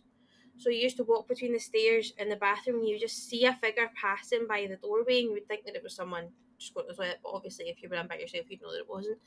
And the amount of people that saw this man in a brown suit standing in the corner of my living room, near enough everyone Jesus. seen him. He was there all the time. And then I had a wardrobe that had like folding doors. And if you looked through, it sounds naff, right? But if you looked through like a creak in the door, you would see someone standing waving. Like Jesus. this, like all the time. And then I never seen it, by the way. yeah, but you never done it. And there would be a few times I would be going to sleep at night, and just one time really vividly in my mind I can remember I was going to sleep. You know how that way where you're just kind of drifting off, and I felt someone sit on the end of my bed, Yeah. like just next to where I was, and started like patting my leg, like not like trying to wake me up, just kind of like comforting, patting on my leg. And I jumped up and ran downstairs, and my mum was like, yeah, she was like, yeah, that's happened to me before. And I'm like, oh, okay, as long as it's known, that's cool. All right then. So no, there was loads of freaky stuff that happened in that house. And then my youngest niece, she's like terrifying. Yeah. She's really, really freaky. And like your niece is freaky. She's so freaky. Like she would run out of the living room and like go like, oh, hi Auntie Courtney, as if I was coming down the stairs. She'd go, that's not Auntie Courtney, and then just keep going, and you were like, so who is it then, Amelia? Who is it? If it's not me. The thing about Hold on, what? Granda? Sorry, I'm lost here. Yeah. So she would like, so when she was like really little, like she's 11 now, so when she was like a toddler or like maybe about 4 or 5, she would run out of the living room. You have to run past the stairs when you do that. And she would go, hi Auntie Courtney, because she would think it's me coming down the stairs. But there was no one there. But there was nobody there. I was maybe out or whatever. And then she'd just stop and she'd go, and she'd look again, she's like, oh, you're not Auntie Courtney. And then just carry on. Oh, just speaking to someone. What she was doing. And then what was really weird is, so my brother-in-law, he lost his dad when he was really young. And then when him and my sister were getting married, he lost his stepdad. But like, they only recently got a photo of Albert, so it's not someone that Amelia would ever have seen before, because he died maybe about 3 or 4 years before she was born, and again there's no photographs of him. But she started speaking one day, and she was talking to somebody in our bedroom, like just the way that kids are, like thought they were playing pretend. And Nicole went in and she's like, oh, what are you doing? She's like, I'm talking to my grand Albert. She's like, yeah, what? She's like, talk to me. She was like, right, I ain't bother. And she was like, you don't know your grand Albert? She was like, yeah, I don't. She went, he's there. She's like, and what does he look like? And she described him to a T. No, and then was it not the case when they got the photo of him before they told him who it was? She was like, oh, that's my granda. That's my granda. Yeah. And like it was just this guy in a That's photo my as far as she should have been aware, but she was like, "Oh yeah, that's my granddad." As And if she she recognised him. recognised him. That's fucking creepy. She's very Yeah. creepy. I mean, creepy. Creepy's not the right word, but that's spooky. Yeah, and she used to play this game when she was little, right? She's a very messed up little child, which is why I like her. But she used to play this game where everything was flying. So like if she was like in the car, or if she like everything would fly. She's like, "Oh, look at the tree flying! Look at this flying!" And it just used to be something she would say. And again, I think she was only maybe about 3 or maximum 4 years old, and they were doing this trip down to Manchester, and she was doing it the whole way there. Sheeps, cows, everything. Look at the car flying, look at this flying. And then they were driving, and she just hit out in this massive fit of laughter, like barely laughing. And they were like, "What sign are you?" And she's like, "Look, Mummy Schmidt, there's a plane crashing." And they passed the sign for Lockerbie. Like, in that minute, they passed it when she said that. And the two of them were driving, and they were just like, It passed us. Lockerbie. for Lockerbie. So in the 90s, right, there was a Yeah. Lockerbie bomber. This guy Suicide bomber who No, bombed. he left. He He only left? died recently. Oh, really? Yeah, he only died Oh, recently. no. But yeah, he basically bombed a plane and came down in Scotland. It crashed here Jesus. in Lockerbie. Yeah. Or was he from Lockerbie? No, I think no, because he was No, like the crash he was happened Middle in Eastern, wasn't he? Lockerbie. Yeah, and it Yeah. happened in Lockerbie. But yeah, she saw Oh. that. Yeah. She's seen the plane. That's Yeah, weird crazy. child. Could we circle back to horror films though? I've won. This is ridiculous. I feel like I could have said this in the podcast before. So yeah, I might have even said it on the archive when we released, but it's funny. So we had 2 sitting rooms in my childhood home, and one of the sitting rooms kind of became a right tradition. Not everyone got it. Like my sister got it, then my brother had it, then I had it as our room. So we had like a full room with like a TV and a fireplace and a couch. And it was like my mates could always come over and just hang out in there and stuff. But it was like my room for a couple of years. Cool. But days before internet, I'd stay up late just watching anything on TV, like literally anything. Like it could be whatever. Actually, another part of my childhood when it comes to horror is like just watching random shit on Channel 4 back in the day. That's where a lot of my horror fun comes from, personally. But yeah, so it was like 5 or 6 o'clock in the morning, and there was like a bin bag by my door of my room, and then so the door of my room is like right beside the front door, and the bin bag, which I just assumed was a bin bag, it had stuff in it, so like clothes or whatever, just flipped, and I was like, "What the fuck?" And I literally, I think I'm like, I have a sense memory of having something similar happen recently, where something weird happened, and I was terrified, like, but I couldn't move for like half an hour. I was so scared. I was like, "Why? How that bag basically flipped over by itself?" Absolutely. I was having like senses of like my spider sense was tingling, like something is fucking not right. I just like coldness in me. I felt nearly paralyzed. Like, not that I physically felt paralyzed, but I was just so afraid it was having a physical effect on me.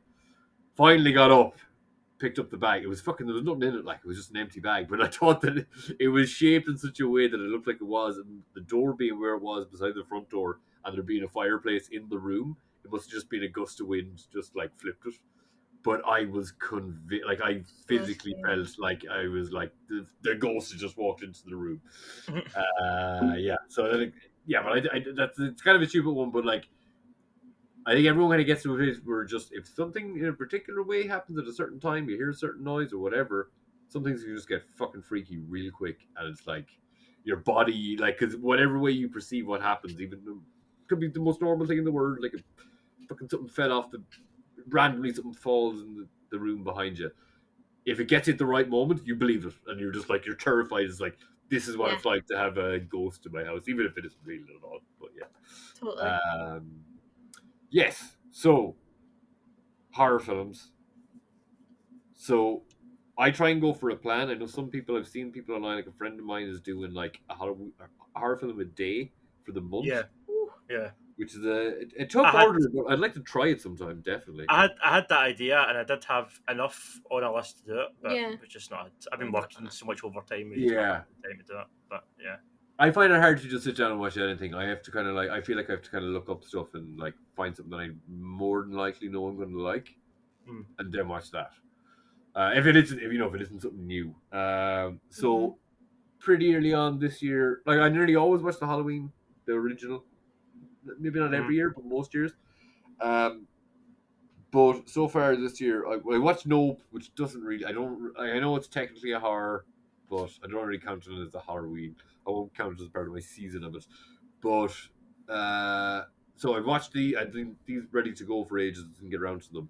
Event Horizon, uh, Poltergeist, not in any particular order. Poltergeist. What was the other one? Dog Soldiers, and the last 2 nights I've watched Dead and Buried, which I never heard of before. It's written by Dan O'Banion, same guy who did Aliens, and it's maybe the same creature artist. And then last night I watched The Addiction, which I never heard of, and it's like nearly instantly one of my favorite films. I'll circle back around to that and again. But so yeah, Event Horizon. Like, have you seen that in recent memory?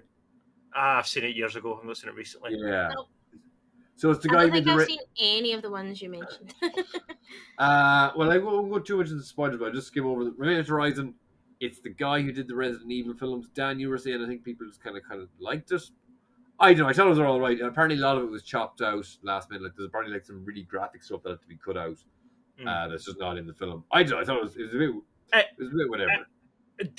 So for me, I always like that film with Dead Space, but Dead Space done it better. Dead Space is scarier than Event Horizon, but Event Horizon established a lot of those ideas, and it did a good job of, I don't know, certain moments in it that I think are quite creepy. And It's not terrible, but it's maybe just not fantastic. I didn't dislike it, but I didn't feel it was a little bit disjointed, and Sam Neill's character kind of his eyes explode at a certain point. There's a lot of eye work in it. It's grand. Dog Soldiers, I thought it maybe dated a little bit, but it's still fucking great. I think I said this when we were talking about. For me, Dog Soldiers always reminds me of 28 Days Later. Like 28 Days Later is a zombie version of Dog Soldiers as werewolves thing. I don't know. Just were both made by British filmmakers in the 90s. One's about vampires, one's about werewolves. Dog Soldiers is set in Scotland, whereas 20 Days Later is in London. But I don't know. It's just and I also, for some reason, always think of, what's the director's name again of Dog Soldiers? He did Doomsday, and he did that recent. We were talking about him in the chat the last day. Neil something. Not Neil Blomkamp. Neil, whatever his name is. So he did remind me of Danny Boyle in those early days, because I felt like those two young filmmakers had potential, and Danny Boyle obviously went a lot further with it. Well, I think 28 Days Later is like steps and steps above in realism, and like it's Dog Soldiers is a very natural. Yeah, but I think even like what they're going for Dog Soldiers is more of a comedy. Like it's the characters are realistic, but it's all very quite comedic in places. It's a bit more laddish as opposed to like 28 Days Later has a very dark and like nihilistic vibe to it. Yeah, like I in sense of like that gets super fucking dark. Dog Soldiers is more campy. Dog Soldiers is also kind of like Underworld, like see the Underworld movies, like the werewolves. It's touch of that kind of a bit of that. A little bit. It's very. It's a rough and ready kind of vibe to it, but it's definitely delivered in a camp quite way. Like some of the things are like some of the dialogue is a bit like there's some awful 90s dialogue in it. It's just like there's a character in it who turns out to be a werewolf, and he's like maybe slight spoiler, but it's just like I'm the real bitch, and it's just like it's really cheesy dialogue. It's just like or there is, I won't spoil it, but there's a fantastic, and I don't know, is the guy Scottish? Is the guy actually the main guy Scottish? Blonde guy. It's Kevin McKidd, I think, isn't it? Pretty sure it's Kevin McKidd. Yeah, he's Scottish. Yeah. He's in, and I think this came up before when we were talking about the other way around, but he's in Father Ted in the lingerie scene. He's one of the yes. Do you think he's anatomy and stuff now? Yeah. Is he? Yeah. Yeah, because I've never really seen him. I guess a lot of actors like that just kind of go to TV shows and. Yeah, he's in Grey's Anatomy. He was in Ray Donovan as well, wasn't he? Was he? Or was it Sons? Was Your Son's Anarchy or Ray Donovan who was in one of them? Dunno. Yeah. Did you already show Jerd your Father Ted thing? Oh no, I've not. Yeah, talk with Father Ted. We were at. I'll just show us now. We were at Comic-Con and we got some stuff, and these frames are based on like iconic locations from film and TV. So we got a few of this. We got Courtney picked the Beauty and the Beast castle. I don't know if it's shown up, but The light is kind of shining on it. I can kind of see it. So it's like sketchy. yeah, and then that's Jack Rabbit Slims from Pulp Fiction. Okay, yeah. But this is my favourite. This is the Father Ted Pinocchio house. And in the doorway, you've got Father Ted kicking Bishop Brennan up the arse. The painting is this rest thing. Yeah. You have to come over and get a picture outside it. I think I've. Outside the real house. That'd be so fun. Someone I know got to, the shipwreck that's in the start, the opening credits. Yeah. Someone I know got to that there recently. It's like it's probably not awfully fair. It could be on one of the islands that fucking Banshees of Inersherin was set. That's cool. Or shot. We should go and then I'll kick you in front of the house. You can kick me up the arse. Right, okay. Yeah, I think I've been thinking of we were my friends. Like it was both kicking each other up there. Sorry, back to what we were talking about. Yeah, back to horror movies. What else did I watch? They don't get to especially if you haven't seen them. There's no point going too much into them. I would particularly like to talk about the addiction so far. So, yeah, my friends have Shudder. They we watched these kind of films. A couple of films they mentioned were Ginger Snaps, which I think is supposed to be about a girl called Ginger and she snaps. It's 90s, supposed to be a bit Buffy-ish kind of thing. Right. So one of the films my friend said was Dead and Buried, and I was like, okay, and then kind of just very vaguely read the synopsis, and it's just some. I thought it said a farmer was reanimating people in a small town or something, so it was just like zombies. But then I was watching it, and the opening scene, I was just like, fuck, this is a lot more graphic and violent than I thought it was going to be. It's still kind of campy, but it's fucking vicious. I think it's from 84 or something. So same same writer as Alien, same creature design person. Stan Winston, is it? The character design or character effects, whatever. Just fucking good, dark. And then last night, so I have my laptop here, and I also have my PlayStation. But if I was just kind of certain, it was maybe 12, so I was like, okay, my housemate could be getting up early. I'm not gonna. I now can watch stuff on my PlayStation and use the headset and not have to be whatever. Just it's nice. So I ended up. I have Prime and I have Netflix on my PlayStation. So that's skimming through Prime. Saw this thing called The Addiction. I was like, what the fuck is this? No idea. Google it. Great reviews. I was like, okay, vampire film set in New York. I was like, very good. Then I looked at the cast. It's Edie Falco is in it. Okay. Michael Imperioli, who plays Christopher Montesanti, but he's a tiny part in it. He does come up on the main credits of fucking Prime, but he's barely in it. One of Tony's Gumars, the one who he ended up having to scare or kill because she was coming after. She took Camilla in the car one day. She was the real estate agent. She's in it. She's not in it an awful lot, but she's in it. Do you know Lily? Chris Walken? Mm-hmm. Yeah. Wow. Same. So it's Abel Ferreira. Oh, Lily Taylor. Yeah. So it's directed by Abel Ferreira. Yeah. Oh, Bad Lieutenant Abel Ferreira. That's cool. Yeah, I don't really know him. I think I might have seen one of his films. What else did he make? Bad Lieutenant's his big movie, but I think I might have seen something else he made. And Chris Walken again isn't in it a crazy amount. So the main woman is Lily Tomlin. Is she in The Craft, or she's in one of those? I've seen her in a couple of things. Lily Taylor. Yeah, the lead. The Conjuring. Conjuring, yeah. So she's in a couple of things, and you kind of knew her to see, but I didn't think much of her. And I was like, how the fuck have I never heard of this film before? 1995. In my head, I was like, well, it must be shit if I haven't heard of it. It's Christopher Walken and it's a vampire film. It's actually, no, hold on, it's fucking great. So the main character is a philosophy student. Long story short, she Okay. gets bitten by a vampire. Mhm. Kind of deals with that. It's an analogy for about 5 different things. It's smart. It's minimalistic. It's. I was very happy when I found some guy reviewing it and he was saying it's a bit like early Jim Jarmusch. I don't know much Jim Jarmusch, but from what I do know, that it's very that kind of vibe. It does Mhm. come across a little bit pretentious in its philosophy talk at first, All right. but um, at certain points, but yeah, Edie Falco is like her supporting character best friend in college. Because obviously she's 95, she's not Camilla age, which is just very surreal to watch.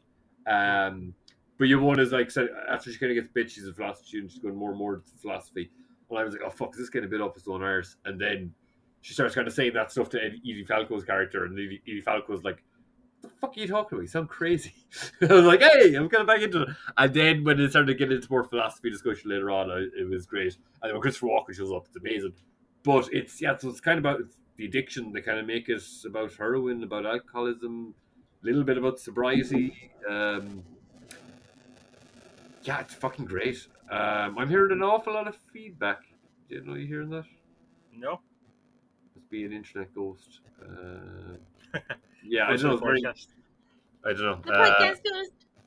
Hopefully, if this is the podcast ghost, hello. Yeah, but really fucking good film. I think like it's very slow moving, but it's fantastic, well worth watch. And Okay. I watched Poltergeist, which I hadn't seen since I was a kid. Again, really good, very tragic. The little girl died like really young in real life. Oh, There's Think so. there's like a curse, like other people died from, but Yeah. other people. So it's quite tragic actually. A lot of people died around the making of it. Mm. I did another film that I remember watching through my hands when I was a kid, Mm. and just really well done. I had no idea it was written by Steven Spielberg and Yep. directed by the Chainsaw Massacre guy. But I think Spielberg was contracted that he couldn't because it's the same fucking year E.T. came out. So it's Yeah. fucking insane. But I think he was like contracted that he couldn't direct. But I did see two guys talking about it. I seem to know enough about the film. But the way they were saying it, they were kind of just speaking like it was a Spielberg film. So I think Spielberg kind of tried to take the reins Yeah. as much as he could without being officially the director. Mm. But yeah, other than that, The Habit, which is supposed to be another vampire film from the 90s, also set, so sorry, they're both set in New York. It's supposed to be another indie vampire film. It's kind of different take on it. Other than that, then I'm going to try and reap off the rewards of my friends trying to do, and other people I found on YouTube who've been doing this horror film a day type thing. We're just going over YouTubers who do horror stuff and then see, okay, what's this, what's that. So any chance I get, I'm at least watching something good, or like I'll probably even try and if I can fit two in tonight. Like if you get a good hour or half, 2 hour half horror films now would be fucking amazing. I'd love it. But I've no real plans for the rest of it. I will just try and watch as much as I can, read more horror comics. Mm. Yeah, I used to be a chicken shit. Pandemic made me kind of have a taste for horror films, and I used to do kind of like Zoom watch alongs or text and watch alongs with friends from college during the pandemic. So like, I think it was definitely mentioned. I think I mentioned this in the pod before, but The Woman in Black. I tried to watch that when I was in my early 20s. Couldn't. Terrified the shit out of me. same. Tried to watch it again recently. Couldn't. Had to watch it with my college buddies. Well, to have them. I had to like even now. I was like, oh, Yep. terrified. Yeah, little ghost noises. That's all I No, need. that's Yeah. only rocking chair. No, that's me out. Yeah. Ah! This is like that kind of shit. Like, yeah. It's the anticipation. Well, I remember seeing there's some film with Michael Keaton when he kind of was like just doing a very odd film where there White Noise. Did you see that? Where he's like recording ghosts. Film was terrifying up until the very end when you actually saw the ghost and this really kind of Right. PS2 CGI kind of cracked. Yeah. It was just like, yeah. Oh, So what's the one? There's another one that's quite scary, and I think we went to see it in high school. No, Uh, we seen it in Ghost. the GFT in high school, and that was quite scary. And I cannot remember what it's called. no, Blair Witch. No, it was like ghosty, and it was set in like a house, and she goes to become like the nanny, but then I think like the twist is like the kids are actually dead or whatever. That's quite scary because that's ghosty. I don't know. Not sure. And then And how there's do you? one. There's a Nicole Kidman one as well. Yeah, Strangers. The others. Yeah. The Others. others. Yes. Yeah. Yes. That's scary too. It's funny how around that period everyone was like, okay, now we're going to do our but now I'm a ghost film. And yeah, like there was like it was a whole genre there for a while. It's like What I've noticed, what I was thinking about, we were watching Peril the other night. We've not oh finished yeah. it. We watched like the first. We were going to a party last night, so we had to leave. Oh, I'm sorry. so Is X and Pearl out the same year? yes, both out this year. Yeah, you mentioned earlier. I was like, that can't be right, but yeah. They were both filmed at the same time. Peril was filmed in secret, and then Really? at the end of X, you've got, and the post credits, you've got the trailer for Peril as the post credits of X, and then now they're doing a third one called Maxine, which I think is out next year. But when we were watching Peril the other night, what I really kind of acknowledged in my own brain, I don't know what it is. I really like when horror, like you also kind of get like cross genres, so you get like horror comedy, you get horror sci-fi. See, when it's horror tragedy, there's something about a kind of tragic, sad film mixed with horror that I think hits a bit different. Like I would put Hereditary in that category. Like that's kind of a family drama about a family being torn apart and the death of a child, as well as your kind of. I can't say Midsummer. Like I always have to say it like a Northern English person. Midsummer. But watching Peril, like for me, Peril's a really tragic character. Like if you watch, especially if you watch that movie, she starts off wanting to be this kind of star and be a dancer and go to Hollywood and blah blah blah. And she's kind of oppressed by this strict German religious mother that she's got and her disabled dad, and she's a really kind of, you feel sorry for the character, partly through Mia Goth's performance as well. Yeah, especially when you know where she's going because you've seen X. You know how that character ends. It kind of makes it even more tragic seeing how she began, and how she went down that path. Okay, yeah. Like from what I saw from the having only seen X, and from what I saw from the trailers of Pearl, she seems far more villainous in Pearl. Again, it's showing the kind of shift. Like you feel sorry for her, but she is a bad person. But you also feel like she can't help it. It's just in her nature to be to lash out and be violent and be. There is something in her that's just inherent, evil, I guess, or whatever you want to call it. Even though you know where it's going because you've seen X, you know it's inevitable. But there's a wee part of you going, "Oh, I hope she gets away. She gets to go and do her dancing in Hollywood. And she doesn't end up staying on this farm for the rest of her life and then being killed." But you know that's what happens. So it just, I don't know, it's tinged with sadness, and I think some of the most effective horrors for me are that, that kind of, I don't know, that kind of like sadness tinged horror. Like it's like, oh god, this is grim and it's scary, but oh my god, it's sad. Like I don't know. I just think that it hits different and it also kind of stays with you a bit more. I don't know. I feel like sometimes that's the most effective horror because other horror I can kind of forget about, like switch off, like Final Destination. It's like, oh, it's just people getting killed. You don't, it doesn't stay with you. But when it's something kind of more kind of tragic and emotional, I feel like for me, it sticks with me a bit more. I don't know. Yeah. Like I think I've watched so much in the last couple of years now that I just watch like really good short horror films and I completely forget about them because like there's so many of them out there. Like you can always find stuff like, but even like say for example, someone who's myself been quite a fan of Sopranos, who doesn't think like the addiction film that I found there, like that's Christopher Walken, and like I never even heard of it. Like so there's so many like even what's the other one, Near Dark. That are kind of like there's actually just a lot of really good 90s vampire films in that case. Never heard of that before seeing it like last year or whatever it was. So there's plenty there to find. And I guess now, people are putting that bit more effort into, or, studios are putting a bit more effort into horror films. That like they're becoming, and even with like Korean stuff becoming more like mainstream Korean stuff becoming closer to reaching into our mainstream, the Western kind of mainstream. We're seeing more horror in stuff. I don't know. I think your average like film doesn't get quite graphic these days. Like it's, I don't know. I'd say in more stuff that you could see, you're like to see a bit of horror. Like horror is like there's blockbuster horrors, there's high art horror, or what's it called? What was the thing? Elevated horror. Elevated horror. I don't know what John Carpenter was like. I don't know what you're talking about. Yeah.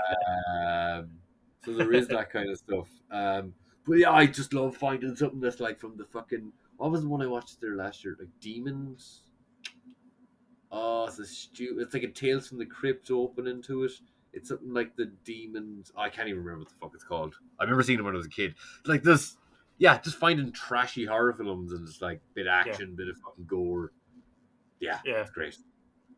Yeah. Um, I'm trying to think if there's any other kind of recent horror films that I've seen that are really worth shouting out.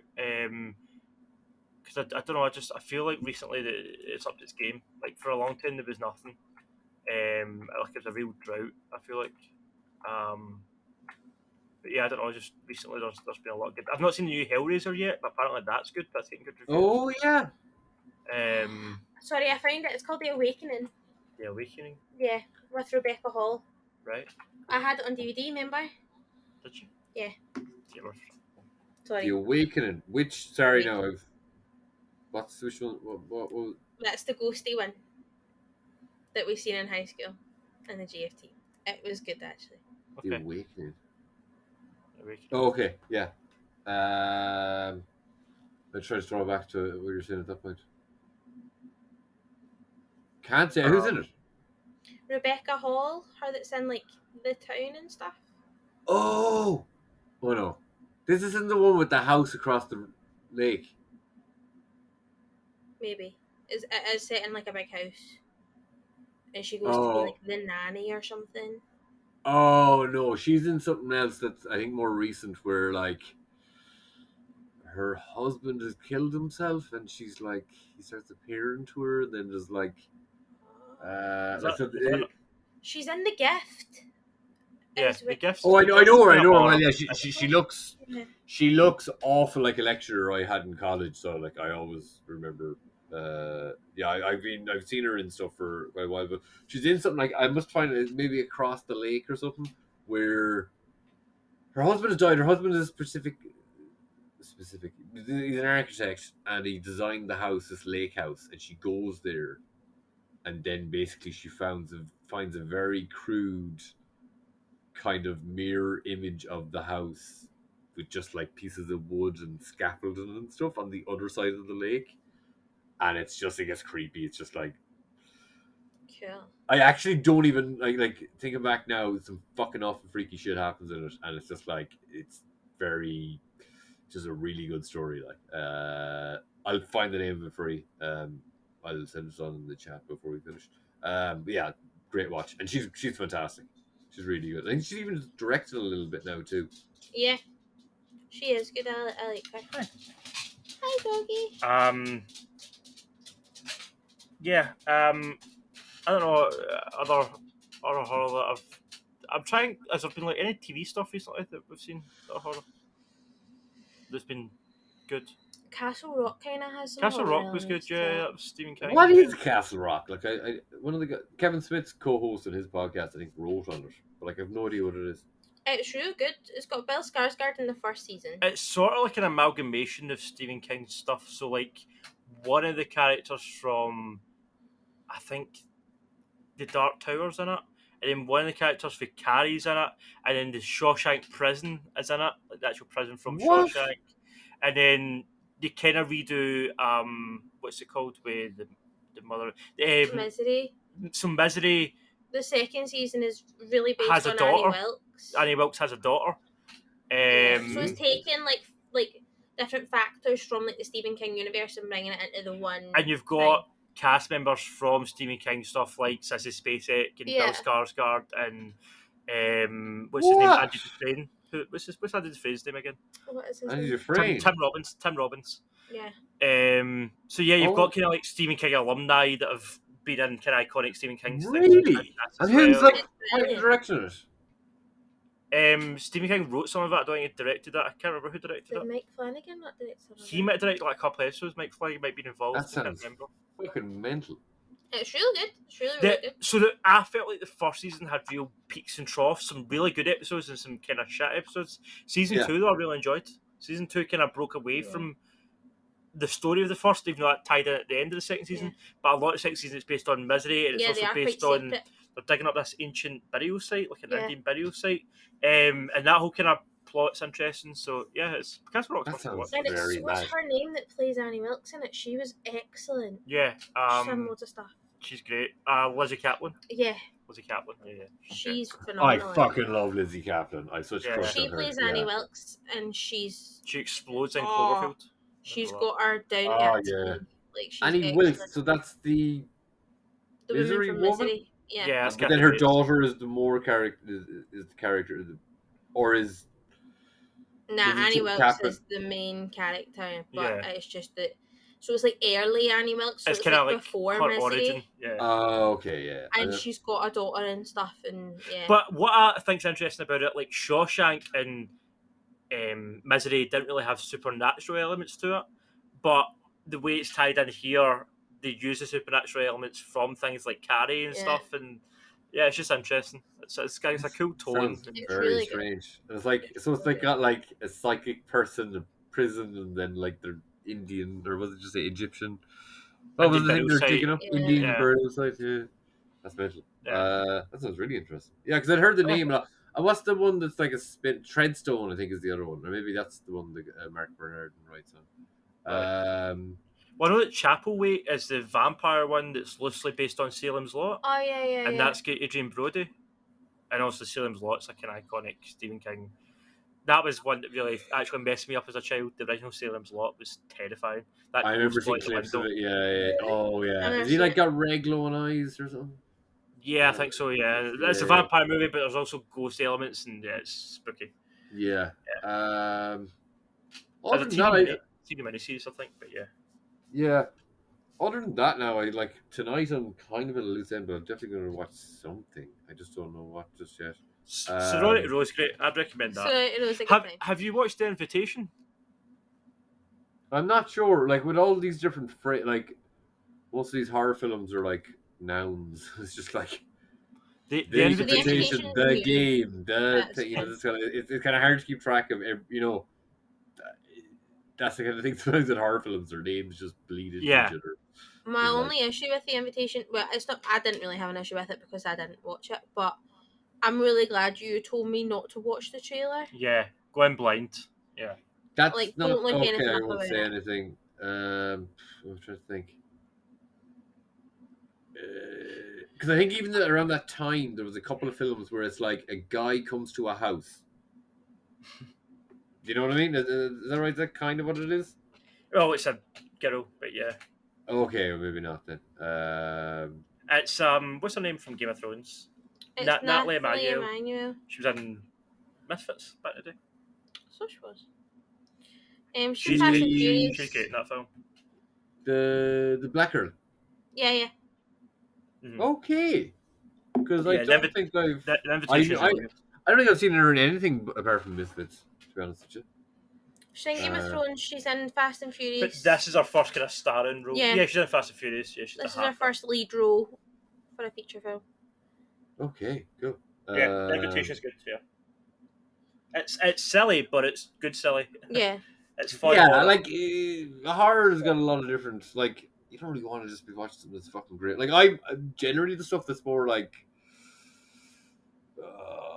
ooh, I'm a scary ghost and you're all going to die kind of thing. Yeah, a bit. That's samey. grand, but like, huh? It's a bit samey, you know. When it's overdone, it's like we get it. Yeah, or just like this horribly dark, like you fucking Yeah, a bit dreary. Then Insidious, not Insidious. What's the one with? Is it Sinister? The guy with the kind of triangle, like his eyes are all Yeah. black. He kind of looks really like That's fucking- sinister. Yeah. yeah, that kind of stuff. I'm a little bit like whatever. I think I like sinister, but it's jump scare. The second one is garbage. The second one's just jump scares. I only watched the first. Horrible. Yeah, I love I don't find the first Halloween scary whatsoever, but I just love what It's I love iconic though. the And music. Yeah, it's just it's like the kills aren't even that great. It's just like yeah, whatever. It's good. Yeah, I've heard some people say like the new one was supposed to be weird, but like the second one of this new trilogy was supposed to be really shit. They probably should have just made one film and left it at that. Because what was the first one? Halloween Returns or It was just called Halloween. It was just called Halloween. Oh, again, yeah. Do you know what's very funny? I think I might have talked about it last time or last year around, but do you remember John Carpenter's The Vampires? I've not seen it. I know of it, really? but I've not seen it. No. So I might show them off towards the end, but I just got a little fucking delivery of figures from from an official store. But John Carpenter's The Vampires, like this guy's Morlun from the Spider-Man comics. Right. They just ripped off this guy's a complete rip off. If you see the guy from The Vampires, he looks exactly like that. Right. It's kind of not as if you don't know the film. This doesn't make any difference to you, but he does look quite Halloweeny. And look, he's actually got for some reason he's got the Morbius cartoon. Oh yeah. Sucker hands. No, is that not the M from McAllister's Doorknob when Joe Pesci puts his hand on it and it burns the M? I like my episode. It's the Christmas episode. Why my camera's so fuzzy? Let me see. Other than that, then, have you anything you're particularly planning to see, or I know you're busy at the moment, but if you tried to get in a bit of horror, there's such a watch list I've got. Like I said, there's tons. I can't even think off the top of my head of any at the minute. But Saint Maud's is one that I've been wanting to see for a while. That you said, oh yeah, know whether you passed it or not. Scottish, or is it set in Scotland or something? I don't know. It's British. I don't think it's Scottish. I don't know, honestly. Yeah. We've not watched Men yet, the new Alex Garland one. Men. Oh yeah. Yeah, there's loads I want to see. There's a lot out this year, that new Stephen King one, Mr. Harrigan's Phone, the Netflix one. That looks scary. Who's directing that? I do not know, but I know that it's based on a Stephen King story where this boy is friends with a kind of older man played by Donald Sutherland in the movie, and then Donald Sutherland dies, and then the phone rings and it's Mr. Harrigan on the phone speaking to him. But I think he's like a benevolent ghost. I think he's helping the boy. Nice. But yeah, I can't work out. I can't find out who's directing it. But hold on, I'll tell you. Is that Jaden Martell from It? John Lee Hancock is the director. Don't know. I know his work. The Blind Side. And the Blind Side. And the Little Things. That was a good film. Little Things. What was that again? The Jared Leto one. Oh yeah. Well, Jared Leto was actually good on it. Yeah. The end was bad. Terrible ending. Yeah. Didn't really have the payoff. Terrible ending. That's pretty much it. I think even just a general discussion to kind of talk about, to give people ideas of what is there any particular films you always like to watch, or how do you try and approach it? It's because it's it takes a little bit of work. You can't just be like, oh, I'll just watch whatever, because you'll watch something that you've seen a million times and then you don't even watch it. I can't. Your phone or... I can't find it right now, but I did have a sheet on my desk that because again, I've got too much time in my hands with my work. I typed up all the horror movies I want to watch. I definitely want to watch the classics, because I feel like I've got quite a lack of knowledge when it comes to your originals. The Thing, I think I've only seen a wee bit of that when we put it on. And there's even you might have seen something. Yeah. They're showing it a re-releasing, is it? Or... Yeah, showing it next week, I think, Halloween weekend. I'm sure they're showing it. Sweet. Yeah. One of our cinemas here is good, but I'm a bit lazy. I think kind of with classics, there's certain ones even just with regular films. I kind of feel like I haven't really seen you haven't really seen a film until you have a little bit of a working memory of it. Oh, I watched Beetlejuice one even, so yeah. But that was one I was kind of on my phone, and I've actually been listening. I found this pretty good playlist on YouTube Music, because I don't do Spotify, I do YouTube Premium, YouTube Music, but it has a lot of the songs you expect, like Monster Mash and stuff. Then it has a lot of songs that they just go by the lyrics, so it's like Nelly Furtado, Maneater. There's some Lady Gaga one which I never heard before, and it just sounds so silly. Some of the dialogue, or the lyrics, it's that boy's a monster, and then it's yes. Then you just hear a guy going, "She's hot as hell, I want to talk to her." It's just the lyrics are fucking a bit dumb in places. And then What's the other one that was like I didn't expect, but it kind of works too? Shakira, the She-Wolf song. Oh No, yeah. but it works. And then like Psycho Killer is in it. Totally. Yeah. Because again, like I never think of Psycho Killer as a That's Halloween good. song, but it totally Yeah. works. Now, for And me, there's Halloween always means Hocus Pocus. oh yeah. Have you watched the new one? Yeah. What you think? I enjoyed it. Like, I mean, it's never going to be as good as the first one. Yeah. I feel like it's a pretty decent follow-up. I know it got quite a lot of slack, but no, I did. I enjoyed it. I watched it one night that he was in here podcasting, and I just put it on.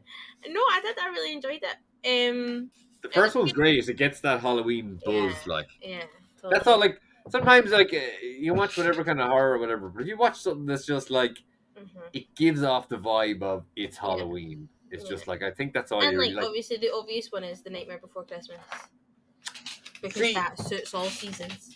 I love This Is Halloween the song, but I never really feel comfortable watching that film as a Halloween film because it's set at Christmas mostly. But it's both.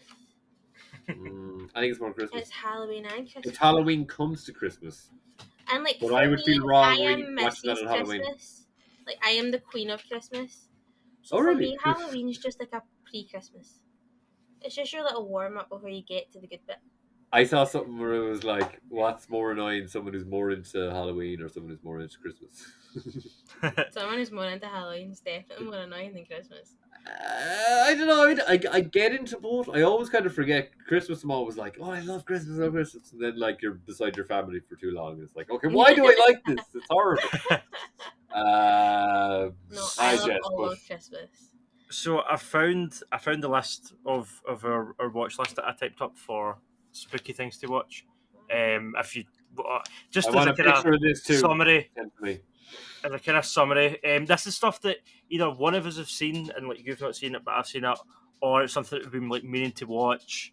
Yeah, it's just a whole bunch of stuff, and it's not all necessarily horror. Some of it's kind of mystery, but it's all kind of dark stuff. So yeah, I'll just go for the start. So Hostel, you've not seen Hostel. I'm thinking I'm thinking of ending things. I've been wanting to watch for like over a year. Again, it's more kind of surrealist, kind of metaphorical mystery than it is horror. Yeah, but I would really there's consider a it darkness horror. to it. I got to be more a kind of existential horror than it will, real horror. Yeah, Midsommar, Fresh, that the one where Sebastian Stan's a cannibal. Yep. I forgot about that. Yeah, Joe, I've never seen. I never saw Raw. Oh, Raw's good. Yeah, Raw's good. Yeah, Scary Stories to Tell in the Dark, which is the Guillermo del Toro one that's kind of for kids, but it does look quite dark. That's on Netflix. St. Maud's Malignant. I've still not seen Malignant, but I've heard good things about that. Yeah, that comes up a lot. But do you know what? On Netflix, there's one that sounds very similar with Florence Pugh, but it's not it. And I find it very hard to find Malignant. Or actually, sorry, I think I've fucking seen Malignant and I completely forgot about it. If I might think what it is, do you know anything about it? You don't? No. I sort of do, but Courtney doesn't. I was asking about that because I think I've actually seen that. Yeah, go on. So Sinister, because you've not seen Sinister. Last Night in Soho, which I've still not seen. Last Night in Soho, which again it's not really a horror, but I think there's some horror elements to it. Close enough. Yeah. It Follows, which you've not seen either. Oh, that's great. Spooky.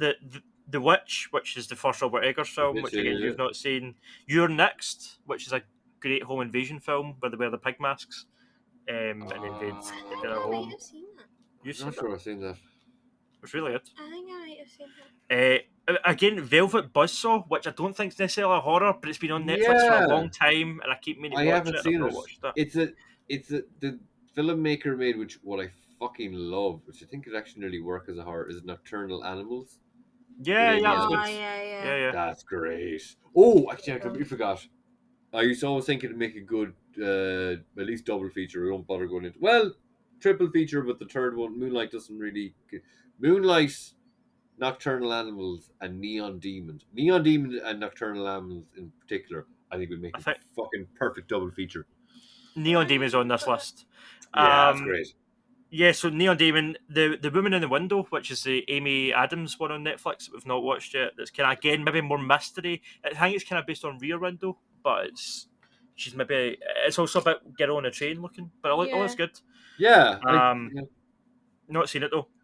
Under the Skin, which you've not seen, the Scott Johansson one. Oh, that's some fucking. I might try. That's more rewatch just it. messed up than horror, but it's yeah, it's good. It's fucking good, and it's Scottish, kind of. yeah. It's a Scottish filmmaker. Yeah, I think so. Yeah, Cool, fucking brilliant film, brilliant. Texas Chainsaw Massacre, both the original and the recent one, which is apparently shit, but I want to watch it. Just like every now and again, like a shit horror film. Morbid curiosity. Ma, which is that one with what's her name? I see that. Octavia Spencer. Octavia Spencer. She like drugs all these kids, and then I guess she kills them. I don't know. It's weird. Jesus. Mother, which is the Dan Aronofsky one with Jennifer Lawrence, where it's kind of like an allegory for the Bible. Yeah. Still not seen that. Final Destination, which we did watch a few of those films recently, which were fun. They were fun because I'd never seen them before, so I enjoyed them. I saw one come up on Prime last night. It was called The Final Destination. Yeah, I think it's the fourth one. Yeah, it's all lies. None of them were Final Destination. Yeah, no, there's never a Final Destination. The Evil Dead. I put Evil Dead 2 because I feel like that's the only one you really need to watch, and it's also the best one. But you've not seen that. Wolf Creek, which is a really good kind of serial killer. I saw it once. Spooked the shit out of me. Yeah, great. Men, which I mentioned earlier, we've still not watched Men. His House, which is one on Netflix that Robbo keeps going on about that I've not watched yet, but might be really good. I don't know what it's about. Honestly, I think I've seen it. It could be about immigrants. I think so. I think I've seen it. That's ringing a bell. The Babadook. Drag Me to Hell, which is another Sam Raimi one. The Mist, another Stephen King one. 28 Weeks Later, because we did watch 28 Days Later recently, but I've not seen 28 Weeks Later since it came out, I don't think. Suspiria, the remake. The originals were to watch too, I think. I watched the two of them pretty close to each other. Yeah. I don't think I've seen the original. I don't think. I hadn't seen either until very recently, only like a couple of months back. Midnight Meat Train, which is a weird... It's great, honestly. It's weird. It was made in the 3D era of horror films, but it starts off as a cheesy sort of slasher. Vinnie Jones is the killer, and he's killing people on a train at midnight in a subway. But see the reason why he's doing it and who sent him. When that starts to get revealed, it goes from being this dumb, brainless horror to... there's layers to this. It kind of takes it. Bradley Cooper's in it too. He's the kind of hero that Vinnie Jones is after, and he kind of uncovers what's going on. There's a bit of a conspiracy going on. Fun. It becomes... I don't want to say what happens, but it gets weird, but in a good way. It's like, this is turning up a notch. Yeah, it's good. You've got the Crazies on this list. Yeah, the Crazies. Oh no, that's talking about dumb 3D movies, I just put My Bloody Valentine 3D because it's got that awesome kill where he uses his shovel, he stabs the girl like here, and then the bottom of her body falls away, and then the top of her head like slides down the shovel. It's a great kill. That's my list of horror stuff to watch. So there's enough there to do. Okay. The idea was one for every day of October, but we're now nearly at the end of October. But you Christmas movie. But you might be getting some of these films in for your consideration at some point. So. Oh yeah, and do actually definitely send me a picture of that. Like. Yeah, I'll do it.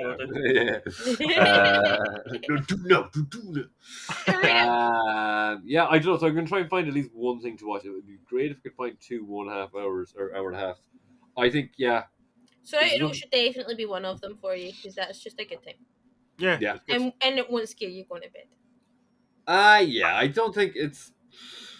I don't know what it is. What my there's some good kills in it though. Yeah. Oh yeah. With the bottle. The bottle's a good kill. The best one. Do you know what I don't think I've seen since it came out? Pan's Labyrinth. This is you mentioned bottle. Do you remember that? That's more like a dark fairy tale. See the bit with the gun? Is that what you're talking about? I thought it was a bottle. Is it a bottle? Whenever he caves your man's nose in, like. Yeah, that's brutal. I don't think I've seen that film. Yeah, it's good. It's Guillermo del Toro's It caves your man's nose in. It's great. But it is like it is genuinely quite good. So I don't know. I'm kind of horror wise. I'll keep at it. Like, but I've been happy enough about. I was trying to get my hands on The Frighteners, which seems to be hard to track down. Which is who's the director again? That's Del Toro again, isn't it? Or don't think so. The Frighteners. Is the Lord of the Rings guy? Peter Jackson. I think it's Peter Jackson. There's Michael J. Fox, and It's a guy who played Biff in it too. It's Oh, really? really good. It's like it's just ghosts and it's a bit. Do you know who's actually in it? And he's in Scrooge. Do you know the guy in is he the guy in Scrooge? Peter Jackson, baby, you're spotting. That is Peter Jackson. Yeah, there's a guy in it who used to be always just a freaky looking guy in American films. He's kind of like real droopy eyes and a nose. Well, everyone has a nose, but well, not Peter if you, Dobson. No. possibly, if you look through the cast of The Frighteners, you'll see him and you'll be like, "Fuck, that's the Oh, guy." is that him? Jim Faith. Kind of long hair, but also balding at the same time. He's a real kind of droopy face. That guy has a drippy face. No, I don't know. Yeah. So yeah, I've been going well, just kind of finding random things. I guess some that I've seen over the last couple of months. Just if anyone's looking for suggestions, The Night Eats the World is on Prime. It's a French zombie film.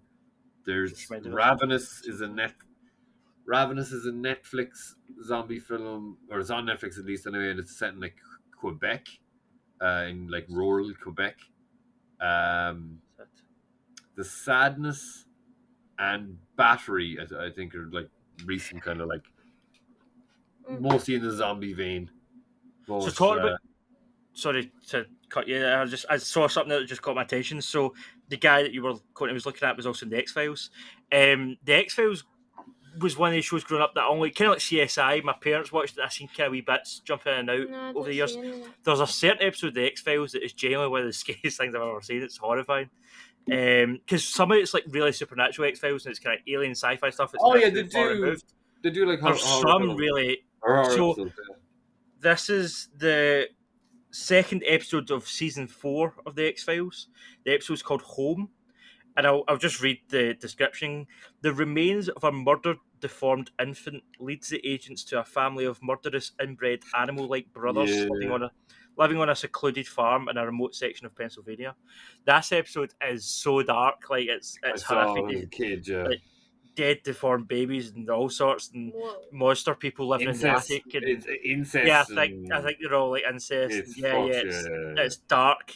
Just sorry, that was just top of horror for your youth. That was something I never seen. Be like, Buffy, what is this? Buffy is someone like for a show that's essentially a Halloween show, but like some of the Halloween episodes in Buffy are fucking fantastic. It's like a zombie one. I liked Buffy and Angel. I loved Angel. Angel was great, yeah. I love the musical. I don't like musical stuff, but seeing musical from my childhood, I was brave. Does anyone remember the film The Hole? Yeah. That shit was scary. It was kind of like that, right? It was kind of like Pennywise. Yeah. So it's like a hole in like this person's house, and what comes out of it is like your greatest fear. Okay. And like that was a film when I was younger. Probably too old to have been scared by it, but that's not the point. That was scary. Mm-hmm. That was a scary film. I've not seen it, I don't think. Well, I think that's pretty much it. Like, I'm gonna keep. Like, I think sometimes it's just trying to be inventive with Halloween. Is just like, or to put the work into it. Like, look, some people don't like Halloween, some people don't like horror films, but if you put the work into it, it's one of the most rewarding kind of like, because it's kind of a month. Like since I've got into horror now, I've stuck up with it quite a bit. Like I'll generally, if I can watch an hour and a half horror film, I'm like, yeah, sci-fi horror even better. But whatever, like I'm generally quite happy to go into some like stuff like that. And it's just I don't know, I love Halloween. The whole, it's like the weather's changing a bit. It's a bit colder, so you like can comfier inside, put on fires and that kind of crack. Yeah, look, it's a great time of year. It really is. And it's Irish, so you can thank me for it. This kind of Irish. Yeah, that's literally all I've got for horror films. I think it's just it's one that you can have a lot of fun with, and just try and approach it every year as best you can. You get like it's a very rewarding, time-sensitive movie watching period. I think we touched on a lot there. We went pretty broad, but if we missed anything, if you're listening to this and you're like, "Oh, they missed this great horror film," leave us a comment. Let us know. Drop it below. Maybe we'll watch it. And if there's like anything that we mentioned that you disagree with our opinion on, or that there's something that maybe we just kind of mentioned in passing that you think's amazing, let us know in the comments. Because horror is really subjective, like comedy. Different stuff scares Suggestions, different people. So yeah, it's always I think horror's an interesting one to talk about. So yeah. But thanks for joining us for another episode of the Pop Shop Podcast. Thanks, Courtney. Woo. Thanks, Jerd. Thanks Oh, for watching. Thanks can I- for subscribing. Wait, Jerry's got something to say. Can I do my quick show? Can I do my quick show and tell? Do it. So this Do is it. my Show figure, and tell me. my figure update. So again, this is Morlun. He's whatever. Then I got, because I had Johnny and Ben from the Fantastic Four, I got Reed and Sue. And then Almost complete. are there any new ones? Okay, I got Iceman. Nice AOA Iceman. He looks so fucking badass. He's got all the spikes and stuff. And then I got some old ones then. So the only reason these two came free. So this one is, it wasn't really, this guy can't stand at all, but this is a battle ravaged Spider-Man. He's very fucking wobbly. He looks more like a zombie, but he's supposed to be just like a bus. It's a pretty old toy. That's an old Carnage. It's a bit dated, but he looks kind of Nice. cool. But this is the main reason I got it. Even though when I did see a picture of the modern one, I'm like, I probably should have got the modern one, but I just love this fucking head sculpt. I'm not even that obsessed with him as a character. He had a pretty good appearance in a recent Spider-Man comic, but I got an old Vulture. Nice. The head sculpt is really cool. And the collar hard to moves. Is that the camera? Yes. That should be a better camera. Okay, so it's hard to see, but he's got such a great face sculpt. Old man face. Yeah. Yeah, it's like really. I don't know why he gets a fucking. You can kind of see it there. It's pretty good. He's got his wings. Yeah, that's my choice. That's it. Yeah, that was it. I just want to show them off. Nice. I just they've been sitting in my room all week. I just opened them all together. I was like, it's fun. I enjoy a toy update. Yeah, thanks for watching. Please drop us a like, drop us a subscribe to the channel, and leave us a comment. Like I said, and you can follow us on Facebook and Twitter for more episodes and updates. And Instagram. Just pop shock everywhere. Just search Pop Shock Podcast. And I also did an article recently that was the why 2022 was a great year for horror. I'll link that below, along with our episode of For Your Consideration. We will also be doing another episode of For Your Consideration where we're talking more about Black Adam and Banshees of Inersherin and a bunch of other stuff we've seen. Still not spoke about the Booming King on an episode. We've still not spoke about Don't Worry Darling. We've still not spoke about the Bowie documentary. We've stuff to talk about. But yeah, I've got a lot to say about that. Yeah, you didn't like Manage, did you? Yeah, but listen, thanks for watching. Cheers. All the best. Catch you next week.